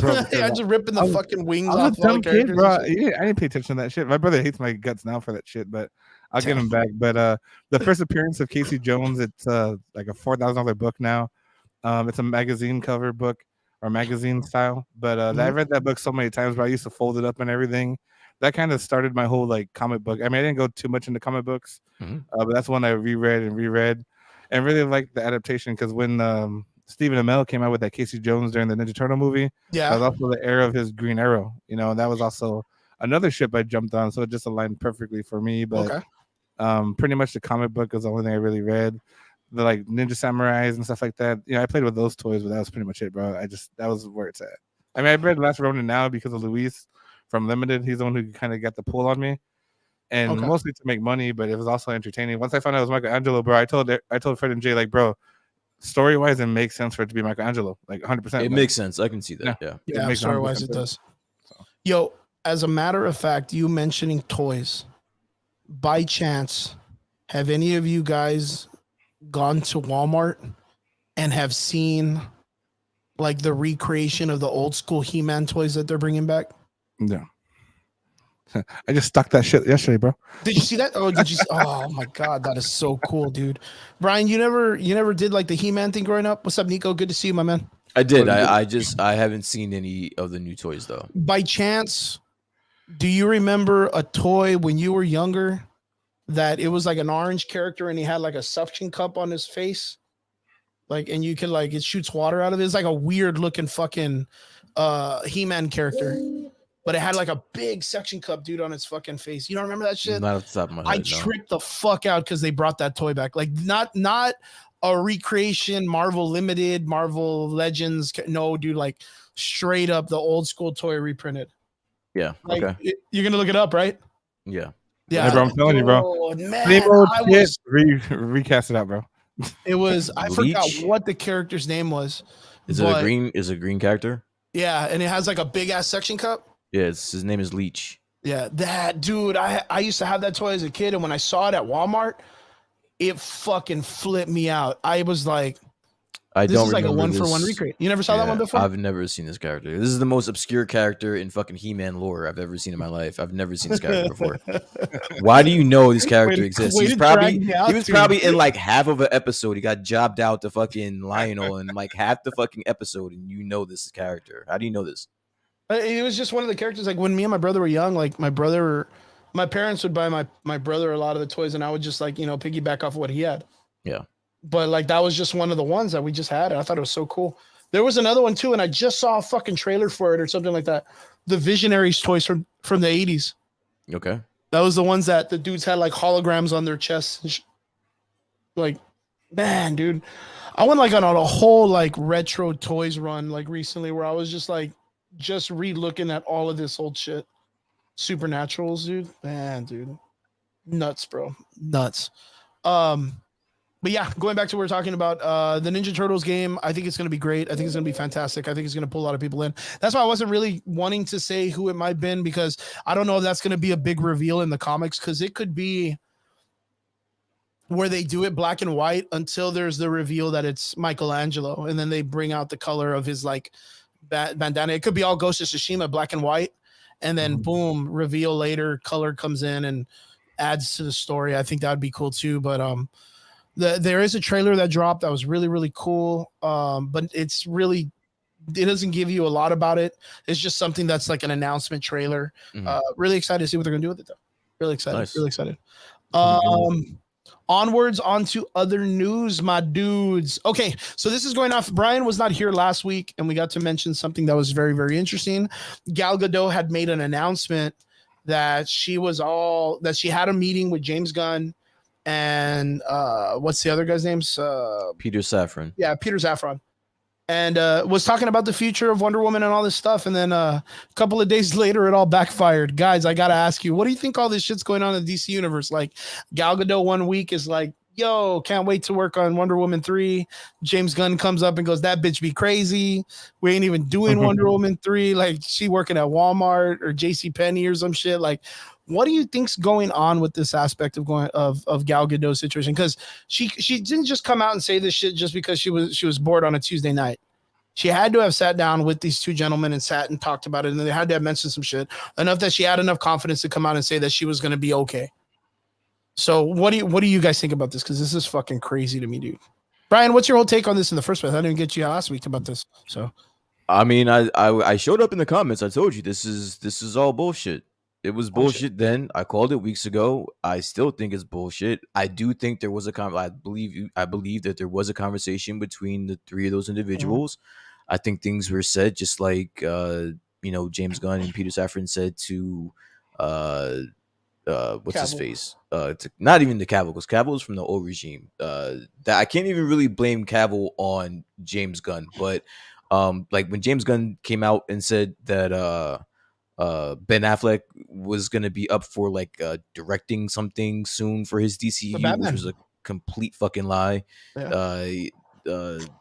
He came out and debunked that immediately. Like he's known to just say things and not really think things through, and he's then a just fucking nemesis, bro. And then just not care whether or not he follows through.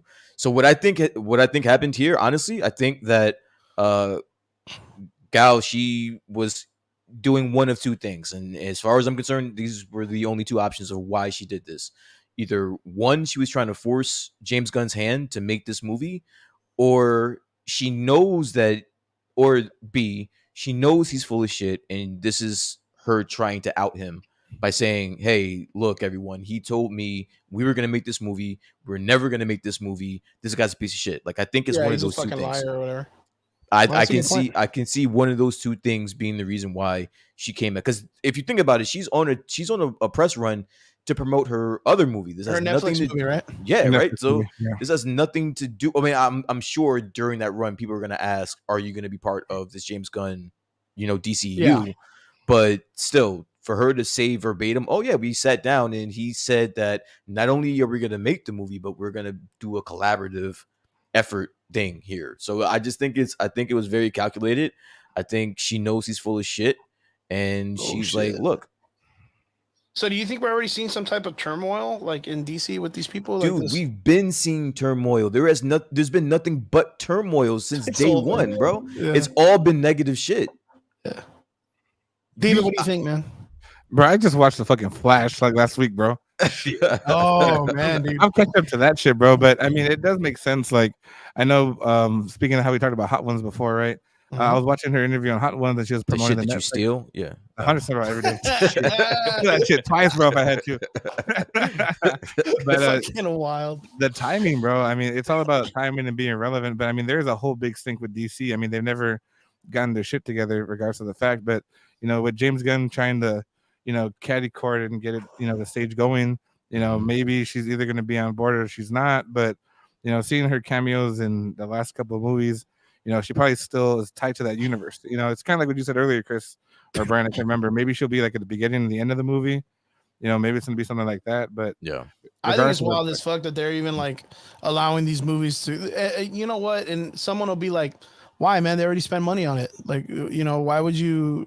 And I'm like, they cut a whole Batgirl movie.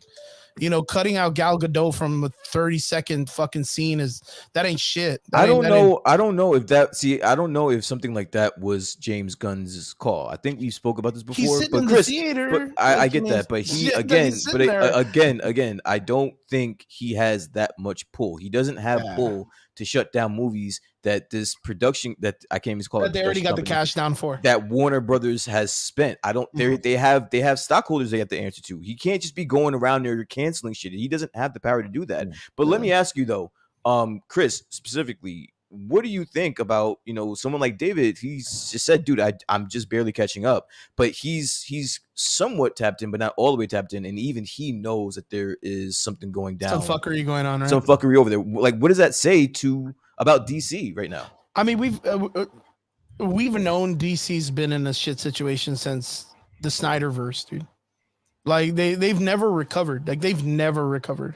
It's so bad that I literally saw in a group chat, probably ours, that they want to do the Ayers, the fucking Jason Ayers Zero Shot that's coming out too. That's going to be a fucking release Zero soon. Shot. And it's like, dude, why? Why would they want that? And I get it that since the studio buckled and gave some dumbass the opportunity to release all his background footage and all this shit, now every movie that anybody's ever wanted to see some extra shit to, they want a cut of it, and they want to call it off the director's name. That doesn't make it any better. That does not make the situation better. I'm not gonna lie to you. I kind of want to see the Ayers cut. I am a big fan of the Jared Leto Joker. I've said this. I mean, he's publicly cool, but I don't want to see that shit. I mean, there was a bunch of stuff. Okay, but me personally, being a fan, I get it. That's what the DVD extras are for. I can be extremely objective about this, and I can understand people's problems with Jared Leto's Joker, but for me, I enjoyed it. I would like to see the Ayers cut. I've been asking for the Ayers cut for years, but am I going to get it? Because James Gunn said he's going to give it to us? No, there's no way that movie's coming out. I mean, that's like saying well, why not just do that across the board and release a James Cameron cut of Avatar 1 and 2 and make it an 8-hour movie and fucking DVDs and a Star Wars George Lucas cut with all 9 movies cut together with no credits? Like, why not just do all that shit then? It's because it's just shit people don't want to do. Like, the studios don't want to release that shit. Do you know what I think really happened, to be honest with you? I think that James Gunn came in super fucking hot and had no idea what the fuck that it was all fucking stupid. He had no idea what he wanted to do, so he's just telling everything to everyone to appease them so that they don't run out and talk shit about his company or his brand that he just inherited or whatever. I think he was just telling everybody anything and didn't have any thought about this not being able to pan out. And once he realized that it's not gonna go down that route, he just doesn't say anything. He just lets people think whatever they want to think, and he comes out looking like an asshole. David, what about you? It's kind of like what we talked about before. So, he probably hasn't had that footprint to have I guess you can say to back it up, right? Let me take it by the horns. Blue Beetle is going to be a good way to kind of set the course for the DC. He's going to jump in, hopefully take over, then you can get some credit of whether shutting down movies or not. But I mean, at the end of the day, there's gonna be some shitty movies, Brody. There's gonna be some shitty movies, bro, going through. There's gonna be some shitty movies, but bro. They're just gonna keep piggybacking off what's working, whether it's gonna be a cameo, it's gonna be a whole other movie or whatever it might be, because they need the funds to invest in it, especially now with everything going on. Like We talked about the writer's strike. We talked about the visual one. We're talking about the vision strike right now too. They got to get the funds to supplement the people they need. I mean, regardless of the fact. David, are you a James Gunn fan? Do you like his style of movies? You know, I was really into like his Guardians. You know, that's kind of what I really picked up off on. But pretty much that's what I've known him for. You know, it's good storytelling. It makes sense. It's relevant. There's a lot of hidden messages. You know, I personally like things that are kind of hinted and dropped throughout the movie. That's what kind of keeps me hooked on that. But can he replicate what's going through DC? I mean, he probably could to an extent, but he's got to be given the full control, or at least a good amount, more control than what he's given now. If that makes What sense. he's given right now. Did you watch the Suicide Squad by any chance? Which one? The one second one. Yeah, The James Suicide Gunn. Squad. The second one. Yeah, I watched them with Peacemaker, right? Yeah, that one. Yeah, I saw that What'd one, you think? What'd you think of that movie? You know, it was pretty good up to the part where like the characters dynamic didn't make sense. Like Spot didn't make too much sense, right? But you know, pretty much overall it was a good movie. Would I watch it again? Probably not. I mean, I'll be honest with you. That was a James Gunn directed movie. That's his style. Like that lewd, raunchy humor. That's him. That's him. That's that trope. That's that old school Toxic Avengers. Real gooey. Real like here's a titty just in case you missed it. Like a couple dick jokes. And That's shit him. like that. That's him. Let me ask you now that did you know that ahead of time before I asked that? Did you know No, that absolutely not. So let me ask you, and I'm glad that you didn't, because now this question makes even more sense to me asking it. Now that you do know that, and you know that's basically his style, right? Do you see yourself wanting to see more movies like that in the DCU? If he were picked the right issue in the DCU, like if he took like, you know, when they Superman, let's be more specific. Do you see a man that can make a movie like that be in charge of a Superman 100%. movie? He can't do a Superman movie. You can't. He can't now. I mean, he could probably do an origin Superman movie. Okay. But if that's going to take the investment of doing an origin. If it's just picking up like flat and dry, like a Spider-Man, like a Tom Holland Spider-Man type of thing, it's probably not going to be the same. But an origin story, he might be able to do a lot better. So Nico asks in the comment section real quick. He asks, how does DC nail the animation, but always seem to fail on the live action? It's because, in my opinion, it's because in the live action, you're not dealing with the characters. You're dealing with a dude who believes he's bigger than the characters. And the director thinks he can make cooler stories than that have already been out there. That's my thing, is you're fighting their ego compared to characters that are like, it's like, it would be like having Sam Raimi make a Mickey Mouse story. Like if I even just say that, you're going to be like, well, that's going to look stupid as fuck, because you know it's going to be a butting of heads between Mickey Mouse and Sam Raimi himself. They're both going to butt heads on who's going to be the character that they're telling. Is it going to be a Sam Raimi film, or is it going to be a Mickey Mouse film? Sometimes you can't get around that. I honestly think that the reason why DC is so ahead as far as to the fans like the animation like some of us to the animation is because one, it's animation. You can literally do anything for animation. Like you can but they stay closer to the stories. I get that. Yeah. But even if they stuck word for word, they still pulled it off by animation. And then not only that, but it's so much cheaper to make anything animated, as opposed to spending an obscene amount of money for fucking Batwoman that's just gonna be a piece of shit. Yeah. And then but even with that, like I bet you that and I guarantee it, there's probably better Batwoman animated films than the shit that they were gonna come out with. You know what I mean? And it doesn't have anything to do about getting the character to flip a million times or whatever. It's just that they're telling a compelling story with the characters better in the animation than they are with the live action films. Sure. For me, it's one of those things. The reason why I think James Gunn is still clamming through the fuckery of the Snyderverse is because he's holding on to it and making it relevant and putting little pieces there too, because he's going to be working with those characters later on when it comes for him to do the Crisis films. So like if they were willing to pull in a Nicolas Cage Superman in the Flash movie and pull Clark Kent and pull Adam West, like they even did it in the television series when the Flash show, when they were bringing in characters from Adam West, they brought in Lucifer, they brought in a bunch of shows that a lot of people didn't even know were DC franchises.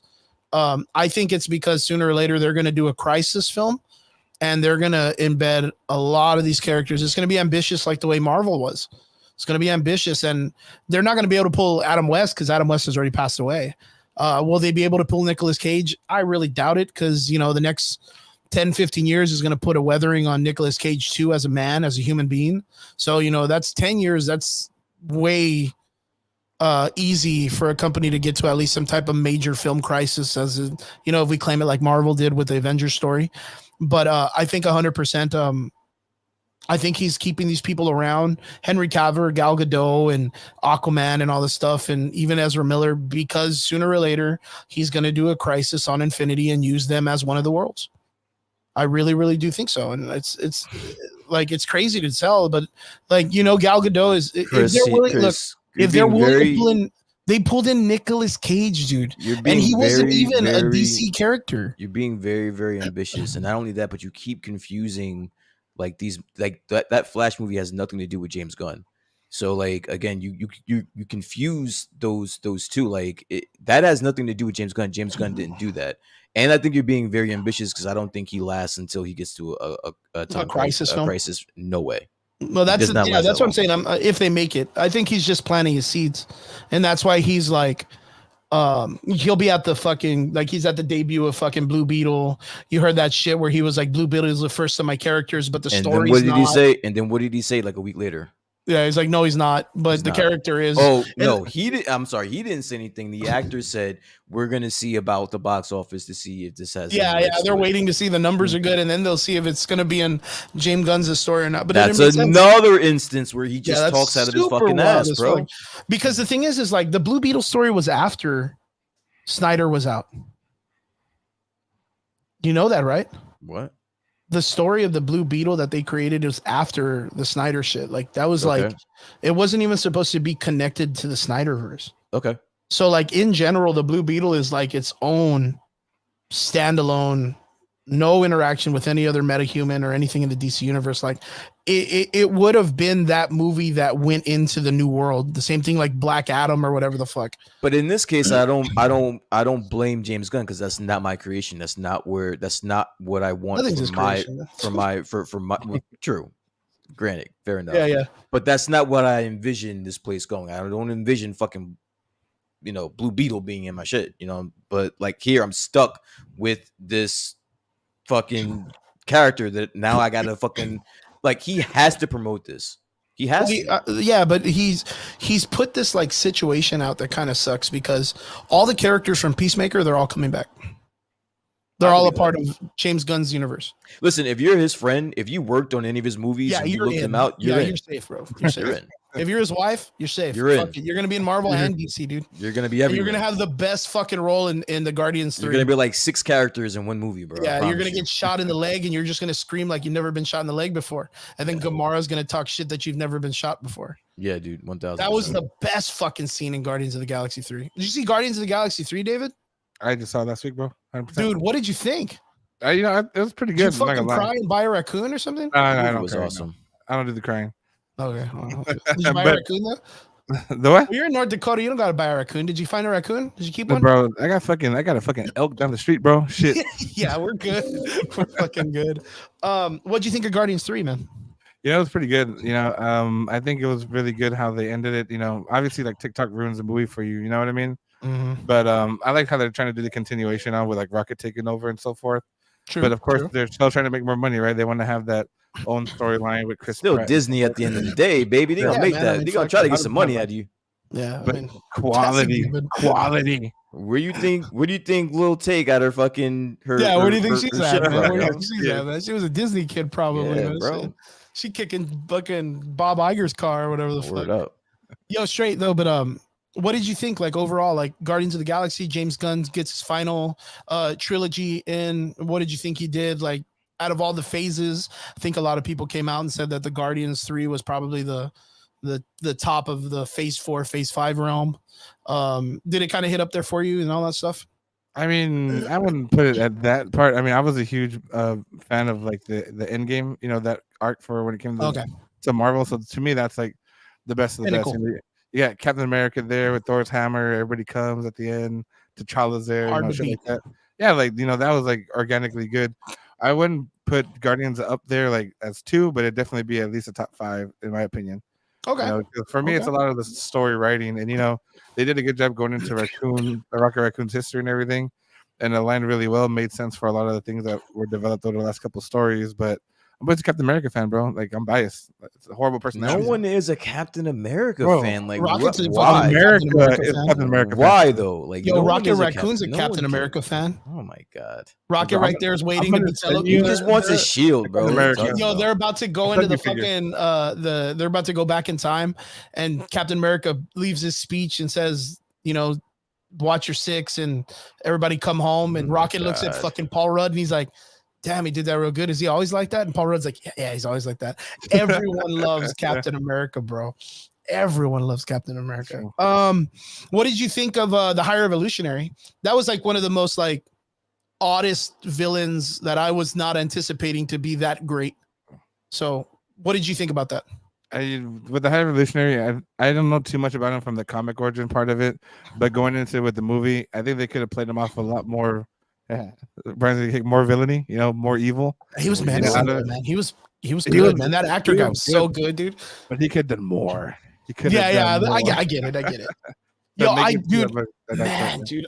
And that's because, yo, lo and behold, Guardians of the Galaxy. The reason why I'm kind of bringing it up is Guardians of the Galaxy 3 just dropped on Disney Plus. Yeah. And I got the opportunity to like rewatch it, 4K, iPad, fucking kicking it, you know, fucking really, really focusing on it. And Adam Warlock's character is such a cool character, fun. The Rocket Raccoon story, I mean, yeah, like it's a good story. What's his name? Peter Quill, whatever the fucking actor's name is. I can't think of fucking off the top of my head. Chris Pratt, bro, that's my boy. Yeah, Chris Pratt. Chris Pratt. Did an amazing job expressing emotion to a CG character that's not even real.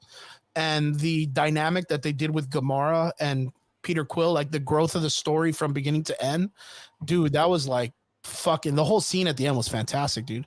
But the actor that plays the Higher Evolutionary, his whole entire arc is just like, it's so fucking good to me, dude.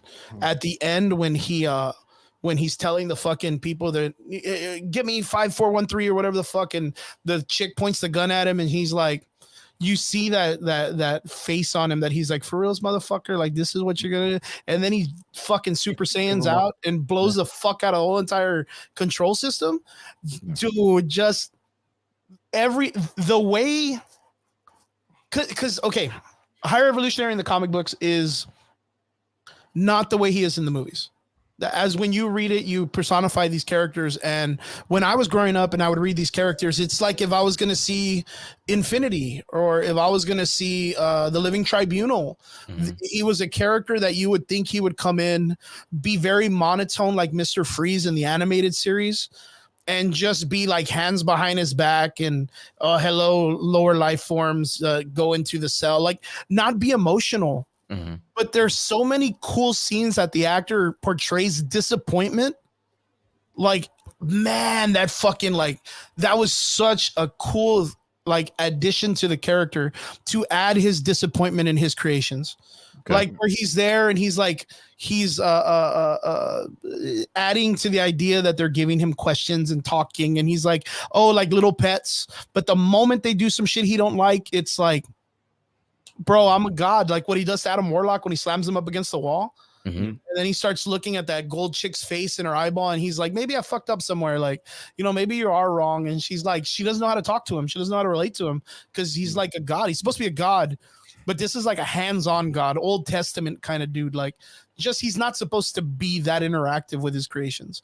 And it reminded me of that episode of Futurama when Bender's in space and that little, there's a little like little people that are living on his chest when he's going through space. Do you remember that episode?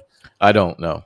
It reminded me of that because he starts to interact with them because he starts to have favoritism, and then they find his core, they make radiation, they make atomic bombs, and they're fighting each other all over his body, and he's like, oh, woe is me, why did I interact with these people? Like I'm just making it worse. Like it's such a it's really good storytelling. It's really, really good storytelling. But yeah, fuck, that was like super. Why are we off topic? I already need to stop making the Fantastic Four. Jesus, I don't even start with that. Yeah, but going back, James Gunn did a fantastic job on the ending of his trilogy. That kind of gives me the opportunity to know that James Gunn, long run, knows what he's doing. What he did with Rocket Raccoon's character, knowing that he brought that much attention to detail of story for a character so random as a raccoon and make him the most like the captain of the team at the very end. Like that's impressive writing. That really is impressive writing. And he was a stickler for detail through and through. The only thing that I didn't like about Guardians 3 was that nowhere looked like a theatrical set more than it did in the first movie. In the first movie, it looks like a planet. There's like the yellow goo, the spaceships flying and all this stuff. This time it literally looked like the Christmas special set. Wait, did you just say that you were gonna get back on topic and then went straight back to fucking Guardians? No, we're talking about James Gunn though. I went back to James Gunn. I wasn't gonna say anything, but I'm glad. Yeah, I went back to James Gunn though. But like my thing is, but hold on. But it was like in the same breath though, David. Did you hear that? Yeah. But no, I got a purpose. I got a purpose. I'm not just fucking sidetracking. Is that age, bro? Is that what's happening now, or what? The purpose is that we can go back and look at Slither. You can go back and look at the Toxic Avengers. You can go back and look at all this stuff that he's done in his past, or even Suicide Squad, which was like a one and done film that they just brought him in to do, which he did actually better than the first film, because the first film was not as good as the second film, and that's not good because the second film wasn't even that much better. Yeah. But what he did with the characters was good. Like what is it? Idris Elba's character, Deadshot, dead something. He did fairly well with his character, even though it was like a cut and paste of what Will Smith was in the first film. You know, Harley Quinn's character was written with much more detail and more drama and more breakdown of the character's psyche, right? What we saw James Gunn do with the Guardian of the Galaxy is go for these 3 movies and have a goal from the very beginning and hold it all the way to the end, even though he was probably told that he had to do different stuff. Gotcha. And he did it with every one of the characters. Dude, every one of the characters in Guardians, everybody thought was going to die. We all thought a character of the film was going to die, and no one died. And he kept that going the whole time. You know, he even came out and was like, yeah, someone's going to die because it's a 3rd movie or whatever. Like, we all associated that someone was going to die. He trolled all of us in that sense. Yeah. So like him with the situation, like maybe he did have a sit down with Gal Gadot. Maybe he did tell her like that she's going to play a part, but in the long run.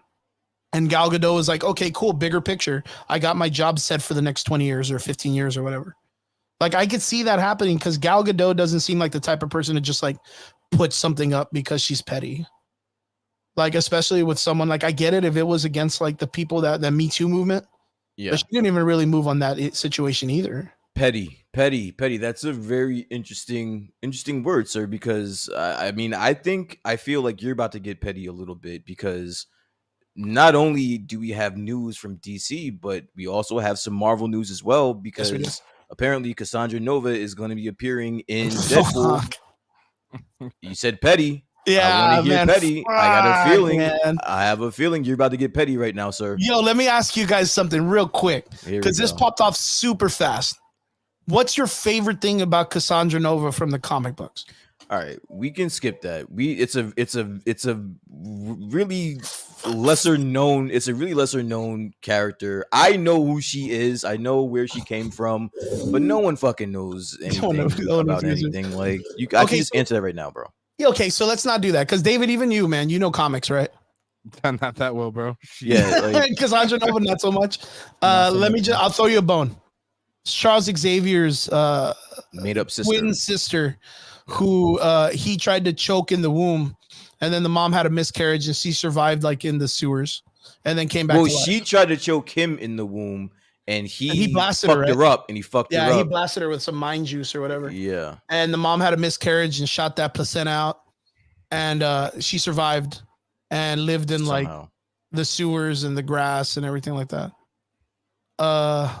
And then manifested a body, right? Manifested because she manifested her own body. She did some shit. And then when she manifested her own body, she was hell bent on destroying anything that Charles Xavier was a part of. Yeah, basically, she hates the fuck out of Charles Xavier, and she hates the fuck out of the mutants.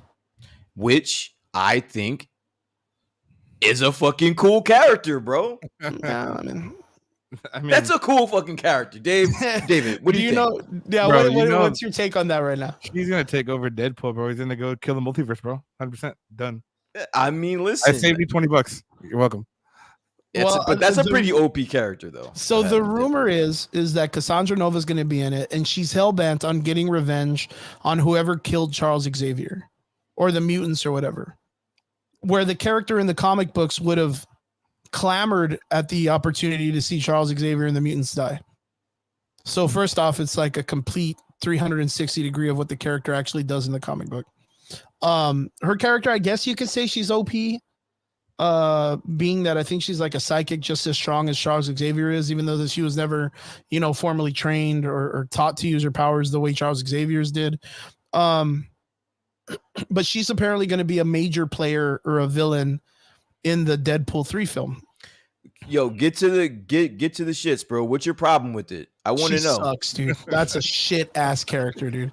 Who the fuck cares about that? I mean, thank you. You're being all reserved and shit, man. Come on, bro. Look. Rumors. Ben Affleck, Daredevil. Fucking Elektra, the old school one, Jennifer Garner or Jennifer, whatever, the Hewitts or whatever her name is. Hugh Jackman, Wolverine, fucking Channing Tatum, Gambit, Holly Berry Storm. You fucked up like 3 names. Melissa Romaine Ramos or whatever as that's number 4. Jean Grey. You got one more. Might as well just Scotty Tuhati as Cyclops. 5. Whoever that dude. No, what's his name though? The fucking. I forgot. Don't even worry, dude. You hit your quota. You hit your quota. You're fine, yo. The entire cast of all Jessica in one Alba, shot. Sue Richards, right? Sue Richards, Sue Storm. If you want to now get you're technical, just showing out. Now you're just showing out. Chris Evans as the Fantastic Four flaming Human Torch guy. Flaming boy, bro. He's gonna be flaming in this one though. Shit. I want you to get the names wrong, but now don't jump off a bridge, man. What was the guy that played Thing? What was the guy that played Thing? His name was Chickless, something. Yo, what's up, Miners? Good to see you, my man. The dude that played Thing, the Fantastic. They're bringing in a lot of motherfuckers. They're bringing in a lot of motherfucking heavy hitters. Yeah. And then someone goes off and goes, man, it'd be really cool if you brought Cassandra Nova to this fucking. And why do you hate that so much, sir? You still haven't even given us a reason why you hate it so much. You just have your hater hat on right now, and you just in the mood to hate something. You already have a character like Magneto that's going to be running the whole thing. Okay. Why bring in a character out of nowhere that had nothing to do about the original series? Go off and say in Doctor Strange 2 that this is a multiverse thing.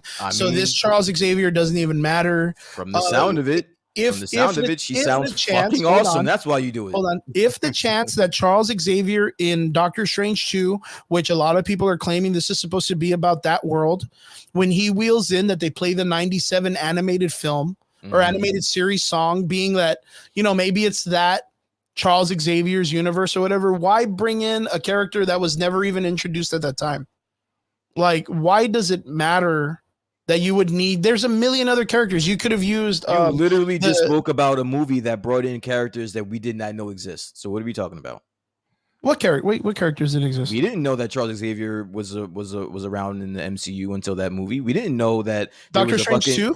Yeah, we didn't know there was. No, but the Illuminati was part of the multiverse. Richards. We didn't realize there was a Reed Richards in that universe. They introduced characters all the time.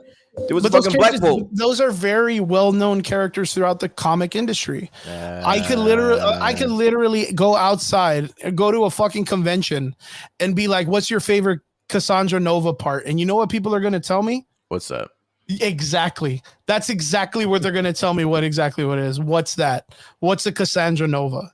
No one knows who this character is. Like, why would I be hyped about a character that no one gave a shit about? Like, I'll tell you what. Give me David. Just so you know, we have entered the jaded. Yeah, this is the jaded Chris hour.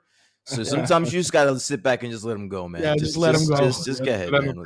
Get it off, man. Get your shit off. So okay, look, just through and through, Cassandra Nova. Look, I'll even ask Nico Cantu. Nico, do you know Nico? David? Of course I know Nick, yeah. Okay, is he a comic book dude? I mean, he's pretty big on some comic books, and a lot more figures and stuff, but he's pretty knowledgeable in Marvel. Even him, Nico, in the comments, you're naming Beta Ray Bill, Silver Surfer, Omega Red. Okay, Omega Red is a pretty interesting character. Some people know him, some people don't. He's asking who Cassandra Nova is. And the reason why is, even though he's an X-Men fan, No one knows who that character is because that was like the most dumbest written arc for Charles Xavier. I'll tell you what, I'll ask you what, Nico, in the comment section, without Googling it, David, Brian, this goes to you too. Who's the only family member that we know is related to Charles Xavier? Oh, Banshee. Oh no, Havoc, right? No, that's a Cyclops. That's Cyclops' his brother. Oh, okay. Oh no, that's That's Maura McTaggart's brother. Okay. Banshee. There's a person in the X-Men realm that is related to Charles Xavier. Don't Google it though, guys. If you're in the comment section, if you're watching. I'm 100% Googling this shit right now. I'm about to say, just tell us, dude. Let's go. Yeah, I'm gonna let Nico. I don't know if Nico's gonna jump in. I like to. Yeah, right Juggernaut. there, man, That's right. It's Juggernaut. Yeah. Fuck, I knew that. Marco Kane. Marco Kane. He is the illegitimate half brother of Charles Xavier. That is an interesting story that they could go with. Fuck, I would love to see them bring in. But they already had. But they already had Juggernaut in Deadpool 2. Yeah. So you want to bring him? You want to bring him back? Yeah. Why not? I guess. I mean, I always like the whole part that he wears the helmet to keep Xavier out. Like, I think that's pretty cool. That is exactly why he has the helmet to begin with. Yeah, I'm aware, and I should have known that, but I just and that's the thing is, like, even with that, knowing how popular that character is, that slipped your mind. Yeah. So you could understand where me as a comic book lover, the X-Men franchise and everything, that even when they brought in Juggernaut in the original X-Men series, they never acknowledged that they were related. Mm-hmm. They met up in X-Men 3, and he even walked past him to see Jean Grey in the house when she was dealing with the Phoenix shit in the Last Stand movie. Remember, in the first set of films, he just walked by him and he was just like standing there, like, nah, I don't give a fuck who this guy is or whatever. He never acknowledged that they were brothers or related. I was super bummed out. I remember that shit, and I haven't seen that movie in years, and I still remember. I was upset because they never acknowledged that. Like, he didn't at all talk about him. And they brought one of the coolest renditions of Juggernaut in Deadpool 2. Like, that was one of the coolest looking, because they did the other Juggernaut in the. But my point is this though: he was the villain in 2. You can't have him the villain in 3. No, but the thing is like, okay, let me ask you guys, what do you think this movie's gonna do for the Marvel universe? Like, how do you think it ends? Let me ask you that. Fucking awesome. No, 100%, bro. No, like, what? How do you? Because it's gonna play off into the bigger scheme of things. Dude, they're not just gonna make this a one-off movie and that's it. It's gonna. I understand that, but I'm not gonna let you move the goalposts. I'm gonna hold your feet to the fire. Like, your whole point was that you wanted you're telling me that you don't want this obscure character as a main villain, but you're not giving me anything better. You're telling me that you would rather have Juggernaut as a main villain when he's already been a main villain. That's not exciting. That's nothing that you want to see. She is not the main villain, from what I've heard. The rumor is that the main villain is Magneto, because this is going to be based on more of the House of M, and he's in charge of the Illuminati.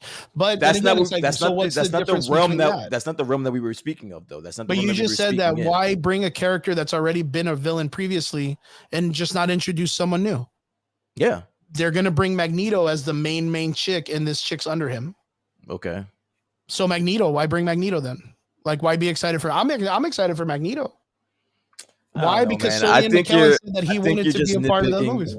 I think you're nitpicking because, like, again, I think I would rather have a mutant that sounds this awesome, even if she is an obscure, known, or lesser known character. I think she sounds a lot better of a choice than fucking Juggernaut for a second movie in a row. I'm sorry. Okay, I'll tell you what. Why not bring in Nomad or Nimrod? I'm sorry. Why not do Nimrod? Why not? Let me ask you. If they did that, would you have the same issue? No, I'd be more excited because those characters are more in tune to the characters of those things. Look, I want Null. All right, that's the thing. Those characters are makes absolutely no sense. Legitimate. They have a bigger footprint in the comic books than this one character does, in my opinion. Look at David. Nimrod. He's like, what the fuck? Nimrod, yeah. This is fun, bro. I mean, personally, I think they're going to take more of the TVA approach, because that's going to be more relevant with everything going on with Loki, because it should be towards the end of that storyline. But I think And it'll be Nimrod, if that's the route that they went, Nimrod would make sense because he's more of the time travel villain. Like and he from the kills future. mutants. I get it. Listen, I should get a kudos for that because me knowing. No, I know. I was like, damn, dude. So Brian called you. that shit out dirty. That was good. So I'm saying, like, I get that, but nobody knows unless you were a sweat for the X-Men cartoon back in the day, or which is the only reason. Right now, I mean, right now that's the only reason why I know who Nimrod is because it was the cable. It was the cable arc. And that was fucking, and that was when Wolverine was like one of the last motherfuckers alive, and he had to go around with Cable. But unless you knew that, you don't know who the fuck Nimrod is, and then you're back at the square one. So why would you want Nimrod but not Cassandra Nova? Like, who gives a fuck? Well, just by chance, like what you just said, Cable established last movie, but he's not going to be in this film. Yeah, Wolverine, the pictures that we've seen that they've released, he's in that like end of the world TVA motherfucker. I just realized what I just said. Good shit. Yeah, that would make sense. That would make sense. But Nimrod's the only one that's out there chasing someone who's going through time. Deadpool but no one too. knows who the fuck Nimrod is, dude. That's the whole thing. Point. You're absolutely correct. No one may know that Nimrod, that they don't know him by name like that, but he was a by badass what you too, said right now, there is resource that they could go look it up and find out exactly what the story is going to be closer to. Show me that for Cassandra Nova. Show me that for Cassandra Nova. I still think that I think you're nitpicking. I mean, look, if Ryan Reynolds chose this character, I love Ryan Reynolds. I think he's done amazing with the Deadpool franchise. He's done no wrong. Yeah. He made me like an Indian cab driver for no reason, dude. For no fucking reason, and made me love a blind woman all over again. Like he's done well. So if he's choosing this character, he's got a purpose. Yeah. A lot of people are thinking that this is going to be like a Deadpool against the universe thing. Mm-hmm. I don't think so. And hear me out, boys. I really think that Kang Dynasty is a code word for Battle World. And I think that at the end of this, Deadpool with whatever parts of the Fox universe are all going to be a team that are going into Secret Wars together, doing the life raft from Time Runs Out. But instead of you having like Miles and Spider-Man and all those people, it's Deadpool and the people from the Fox universe. And they're going to be a team fighting Kang in Secret World with everybody else. I don't think it's going to be a one-off film. There's a lot of people that are looking at this like, oh, okay, third Deadpool movie, last movie, it's going to be it. But I don't think Marvel's bringing him in to kill off everybody and that's it. I think he's bringing them in because they're going to use several of those people from the Fox IP as a team with, you know, like the Young Avengers, the New Guardians, the Midnight Suns, the Eternals, that are all going to meet up, the Loki situation, whatever he decides to bring in. That's what they're going to do in Secret World, because that's what it all comes down to in the very end in Secret Wars or Secret Wars. Yeah, Secret Wars, where they have all of those like different franchises all together. I think that's what they're going to do. There's a lot of rumors. There's a lot of leaks that have been coming out. I don't want to spoil it, but yeah, I think that this and I think the reason why I don't mind so much Cassandra Nova being a villain or like a part villain or whatever the fuck, anti-hero, whatever the fuck she's going to be, is because the vision that I think they're going to use here is going to work. And I don't give a fuck who the villain is here. That's why I'm not going to nitpick at this. I think what they have up their sleeves for this movie, once this strike is over and they can continue to shoot, I think they have a very good idea on where they want to go. They're going to incorporate a lot. Listen, this is Deadpool's entry into the MCU, dude. They're not going to fumble this. Yeah, so I think and they have Ryan Reynolds like on board. Yeah, like on board. So this is going to be some dope shit. So I'm excited for this movie. David, what about you? What are you excited about Deadpool 3? Bro, comics, bro, for sure. That's gonna be his answer. That's gonna be his I'm answer. 100% looking up Cassandra Nova comics right now, bro. And right now, she is a prominent character. That is a businessman right there. My man went straight to the comics. Like, how much can I get? Yeah. Right now, if I'm not mistaken, her character is pretty prominent in the House of X storyline. So recently in comic books, they brought her more involved. The House of X story is this big crazy thing where like the mutants have found a way to resurrect themselves, and they're bringing back because of the situation from like the House of M and Wanda knocking out 100, like leaving only like 175 of them. like a mutants, I think it was. So they found a way to kind of bring all the X-Men back, and they put them on an island, and all of them are living together in peace. And now there's no peace, and now there's this thing called the Vault. Yo, the story it's crazy. Apparently, there's a vault that Beast or someone was working on that is like 10,000 years into the future, and they sent like 3 people. It was like Wolverine, the girl, and they sent a what's his face, the evolution guy, Darwin. So, are you familiar with Darwin? Yeah, of course. Do you remember First Class, the black guy that the dude like that he turns to like stone and rock and he can change and stuff? Do you remember that guy? Yeah, he Right. definitely situation. Yeah. That dude is like one of the strongest mutants ever. He was supposed to be. Ever. Impossibly the strongest mutant. And the reason why is because his power is that his body evolves to survive whatever is he's fighting against. Okay. He was fighting, and I want to say it was like Apocalypse or someone, or maybe it was like the Hulk. And the moment that his body's power activated, it teleported him. Because the only way he was going to survive if he was not there. And he was fucking out of there. And everyone was like, where's this fucking guy go? I was like, his powers is like, yo, I'm going to get your ass right on up out of here, bro. We don't need to be here, bro. So in the comic book of House of X-Men, this is just a rundown. Nimrod and the Orchid people have found a way to kind of go after the X-Men. You know what? I think I might be on board with you now. You've convinced me. I think Nimrod might have been, but like honestly, I guess if you are doing the time jumping in the space traveling or time traveling thing, Nimrod would be the guy. Nimrod would, but then you would have to have Bishop, and you would have to have like a whole X-Force in there. Like you're getting really X-Forcey at that point. Yeah, you're getting dicey into the other teams. Yeah, and stuff. I think Bishop kind of does deserve his time in the sun. I think he's kind of been out of the circle for a bit since what was it? The last movie, Days of Futures Past, is when they brought him in. Was it? Yeah, I think because that was when they showed the future scene. Yeah. But then again, we don't know how that's going to go because we don't know like where the Wolverine movie is going to pull from in the Fox universe. Yeah. So yeah, man. I mean, they may pull in a fucking Andrew Garfield and all that shit, and it just be weird, man. I'm just excited to see like when I heard that the Illuminati was going to be a thing again in the Deadpool movie, it's just by rumor. Mm-hmm. It kind of makes you wonder, like, wait a minute. So you're telling me that this universe like does have like a full roster of all the characters? Cause like there's like no limit. This is from what I've been hearing. Dude, I've heard some crazy shit. This movie is gonna be fucking nuts. Yeah. It's gonna be nuts.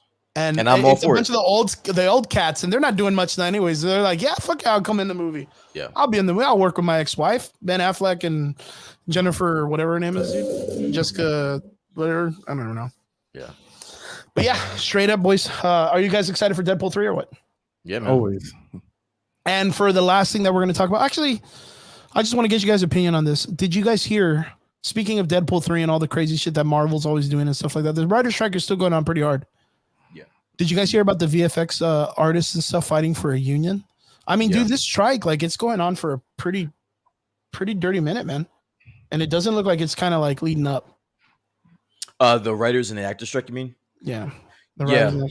Honestly, it was just news this week, it was this week, where the studios, Marvel, and I think Marvel, to be more specific, they are full steam ahead with AI, and the production of AI intelligence. They're not slowing down, and that's like one of the biggest hurdles for the actors. So I think they're a lot further than I even I even thought. The way they're using AI and shit like that.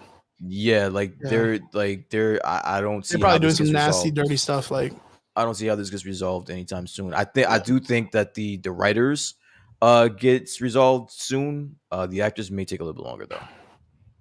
Good shit. David, what about you, man? Did you hear about it? Yeah, I mean, just what we talked about, but I always said that, with development of AI, like, it's going to make those writers and visual effects and the whole industry think more outside the box and deliver better quality, because you want to think about what separates me from a machine. What can I do to make it better quality? So I think it's going to be beneficial for us as consumers. We'll get better product and stuff. And then obviously in portraying, they'll get paid better and so forth because they're going to drive more profit. What do you say to someone in Chris's position, or just someone in any position where their jobs may be in In jeopardy jeopardy. in the future? Yeah. What do you say about that and the use of AI? I mean, in the use of AI, it involves their job. I mean, it's going to be an adaptation with technology. Like, I'm surprised it hasn't taken as long as it has to get to it now. You know, Mhm. and Okay. there's going to be two types of people. There's the people that are going to say, "Okay, what can I do differently?" Or the people that are just going to say, "No, I deserve it because I deserve it." You know, and that's just going to eliminate the passion versus the profit. You know, if you Okay. have that passion behind the quality that you're driven, the profit's going to follow along with it because you want to deliver a good product.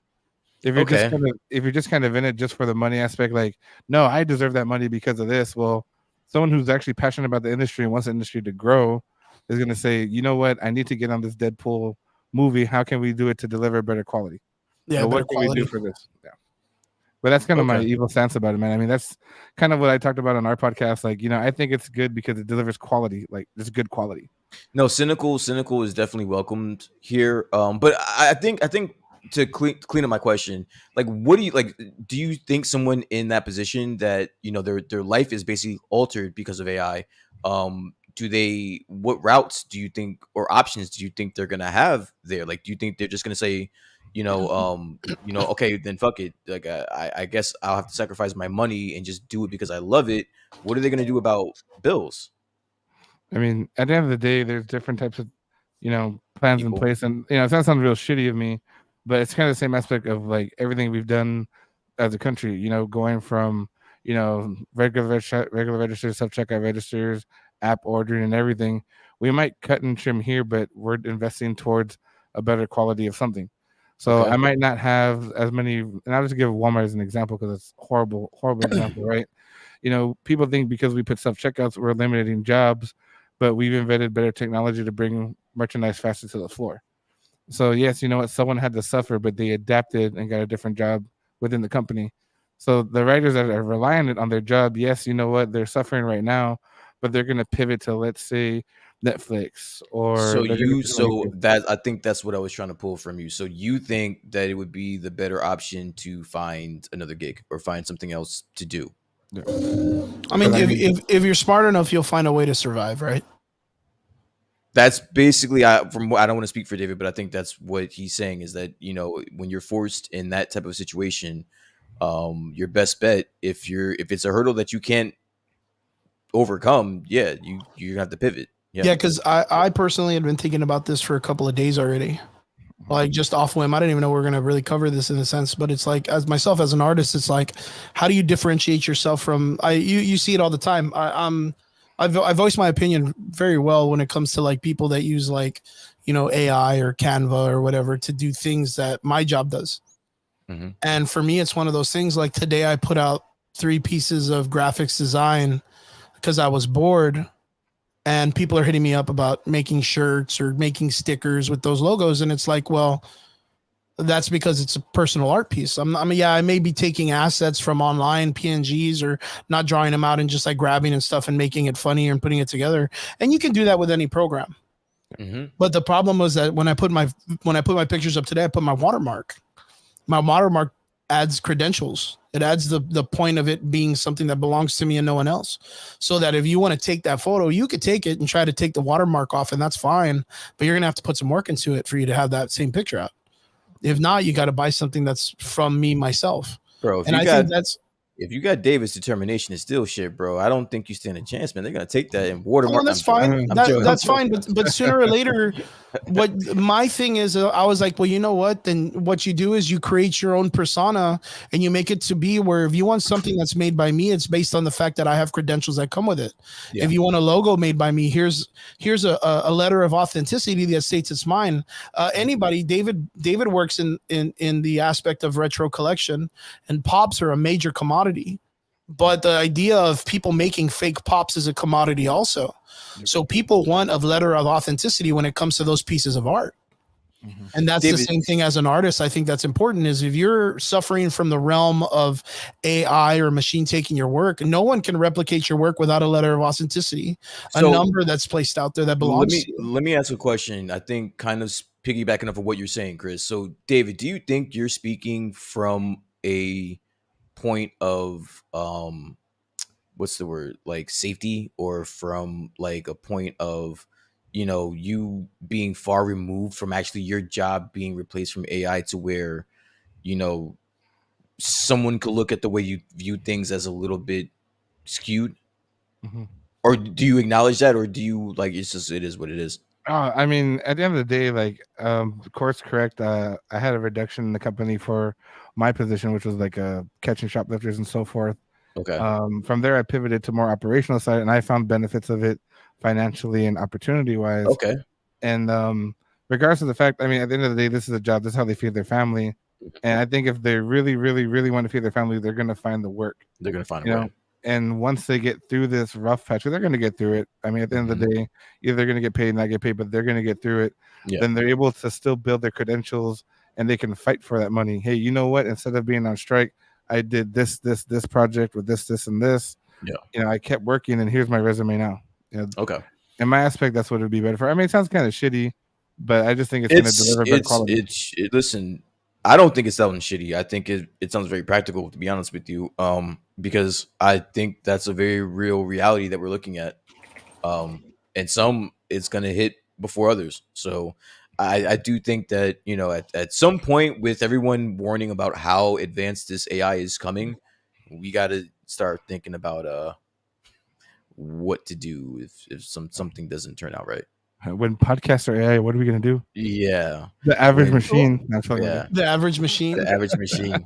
But it's like I said, like if I can, I like that actually. like if I can find a way to utilize my persona as a way to add credentials to something that I create, then that's mine, and it cannot be replicated by any machine or whatever, because it doesn't come from my skill. You know what I mean? Like an AI, a machine can replicate it. That's not a problem. But if someone wants something that's authentic to the person who created it, they need to reach that source. Right. And I mean, I understand, like when it comes to but that's the niche part, is like graphics design is like, that's like this shit on a t-shirt. Like, you know, you're not going to fucking need to reach out to the artist. I think it's a little bit more complex than that. I think the both of you are looking at this from very broad strokes, and I think it's a little bit more complicated than you guys think, because sometimes it might not even be the fact that I like, listen, if I'm a consumer and I want something done for graphics design, and I'm looking at this AI generated engine, or another person that, you know, may be a little bit difficult to work with, and the AI generator is cheaper, I'm gonna like that's gonna skew some people as well. So it's not gonna be just because, you know, they can't duplicate what I can do. Maybe okay, then fine, but you know what? I can get it very close, and I can get it for cheaper. So a lot of people are gonna be thinking. So yeah, but the thing is too, like, but it's not. It's gonna give you something that's just close to it, but they can't. It's gonna take a while before it can. What I'm saying is, some people are gonna be okay with that, Chris. Oh that's that's not an issue. Some people are gonna be okay with that. They're gonna be just fine with that. Yeah, because that's the way people are. Like, they always look for the easier outcome. They always look for the easier thing. But if that's what you're looking for with your business, like that's on you. Yeah. If you're not willing to spend the extra $1 or $2 to get something that's premium, that's on you. Yeah. But then you can't go out there and be like, oh, but I'm a professional graphics designer because I did this for my company. If everyone is doing it, I bet you they can. I bet you they can. Some people will, but eventually it catches up to them, and then they get called out. And yeah, you know, reputation. You know, win 5 Nobel Peace Prizes, suck one dick. No one knows you as a fucking 5-time winner. They know you as a cocksucker, dude. Interesting. That was a very good reference there. Yeah, it's a reputation. If there's one thing in this world that you can never, that's very, very hard to get back, and that's more valuable, is your reputation. The moment someone knows you as a cheat or a fucking phony or whatever, you know, you get dragged out for it. Yeah. You know, when it comes to, like, when me and David, we work a lot with our graphics stuff together. So whenever I approach David and I give him something, I give him all the assets that come with it, because I want it to be where if David needs to go anywhere else and get something done, he could take that whole thing I gave him, show it to their artist, and then they'll be able to work with it. AI is not going to do that for you. You're going to get a one and done. I honestly think that's the same thing that these actors are thinking, that these actors are saying. Okay. And they have an entire engine, which is the Hollywood industry, telling them we rather go over here.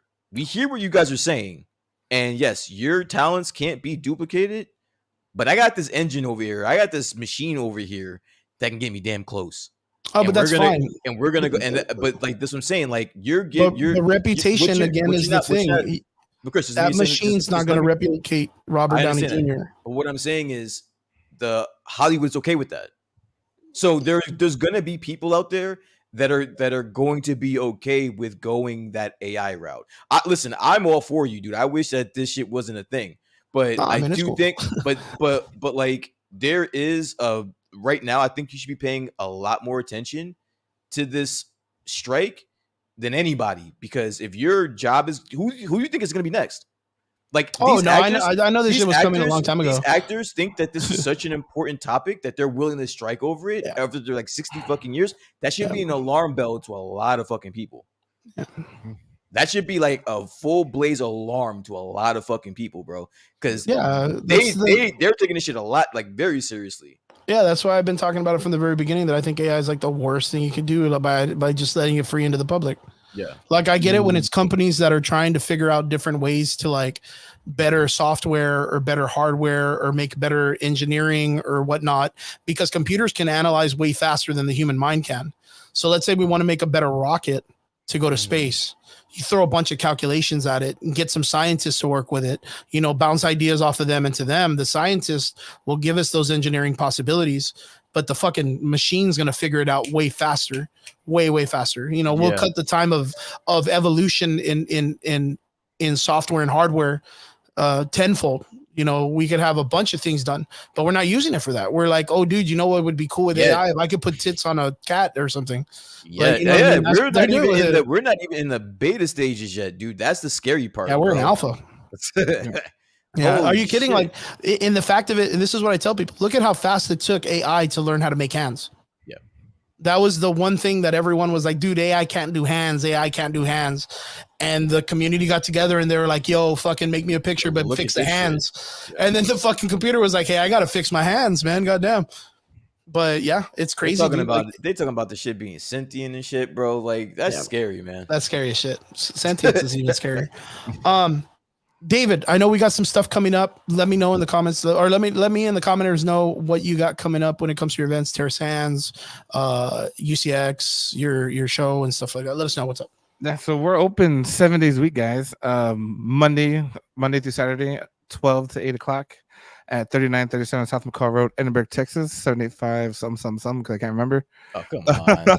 You were doing so good. You run the business, can't remember? Bro, man, I got like 5 area codes here, bro. What am I supposed to do? And we got Terrace Hands coming August 27th. They'll be in our shop. It'll be a free admission. If not, you can stop at the All Valley Expo at the Llano Convention Hall. I always forget the name. Mm-hmm. But they'll have it there.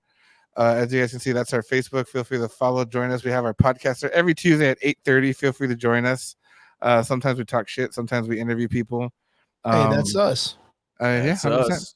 So that's where I copied it from, guys. That was my AI. No, I'm just kidding. We buy collections, sell collections, guys. It's going to be good. Terrace Hands is going to be awesome. We have David Trotsky coming on the RGV Sports Show, which will be on the 6th and 7th. Do you have a post for that guy? It's gonna be somewhere down there, bro. If you look at all the graphic design, all the graphic designs. There you go. Yeah, all this stuff. Yeah, I saw this. Oh, there you go. Thank you. So, David Trotsky, guys, this is the one I'm actually more excited for. He hasn't done a convention in a minute. Real cool dude. The book. He looks real familiar though. Like if I've seen him like on TV. Someone compared him to, I forgot what show it was, bro. But it's like I got to see the meme they sent me. But yeah, he looks real familiar though. Yeah. So that's gonna be fun, and then. Join us. It's going to be free admission podcast. We got Ramsey Mills by my awesome graphic team there, which is just Chris, by the way, just out there. So he's on my PPP plan, my paper project plan. So that's how I write it off on the taxes. So, but that's going to be pretty much it, guys. So the 27th, it'll be from 11 a.m. to 2:30. Maybe run a little bit longer. I know her flight that day is on until 5. She's flying back to California. We have our awesome sponsors, Biodynamic Athletics. So if you guys have a young athlete that's trying to either do some pro therapy, that's going to be my brother's company. They do a lot of cool stuff with different sports rehabilitation. We have electric cabinets, which also do Basically some work for either hospitals or personal. We got the Average Boys, of course, so you guys know who those guys are. Always So- supporting. Always supporting. And if you guys are looking for some security, whether it's going to be personal or for a business or for an event, we have Elite Security International. They're also one of our sponsors out of Mission, Texas. Real cool dudes to work with. They have unarmed security. The goal is one day when we have that convention, you know, almost as big as South Texas Comic Con, one day we'll have them hired, hopefully at a cheap rate. But Hell those are yeah. going to be our major events, guys. And I appreciate you guys bringing me on. And everything was fun. I'm not gonna lie, I got caught up in the conversation. I love to hear you guys go back and forth. It's great. Hey, that's what we do, man. We go crazy on this shit, man. So I You're forgot I messing was to on camera. Cassandra Nova, and I go nuts, dude. Yeah, I You're forgot I messing was on Cassandra camera. Nova, I go nuts. 100%, bro. So, Brian, what about you, man? What do you got planned for this weekend, man? Dude, I'm just gonna hang out. I got some friends coming in from out of town, so I'll be entertaining them. Probably go to the city for a little bit, but other than that, man, I'm just gonna relax, man. How about yourself? Good. Birthday weekend. I'm gonna hang Yeah, out, man, that's you know, right. do some Ooh, stuff, weekend. barbecue, Yeah. eat some fajitas, you know, do what we do. Make sure you guys drink one for me.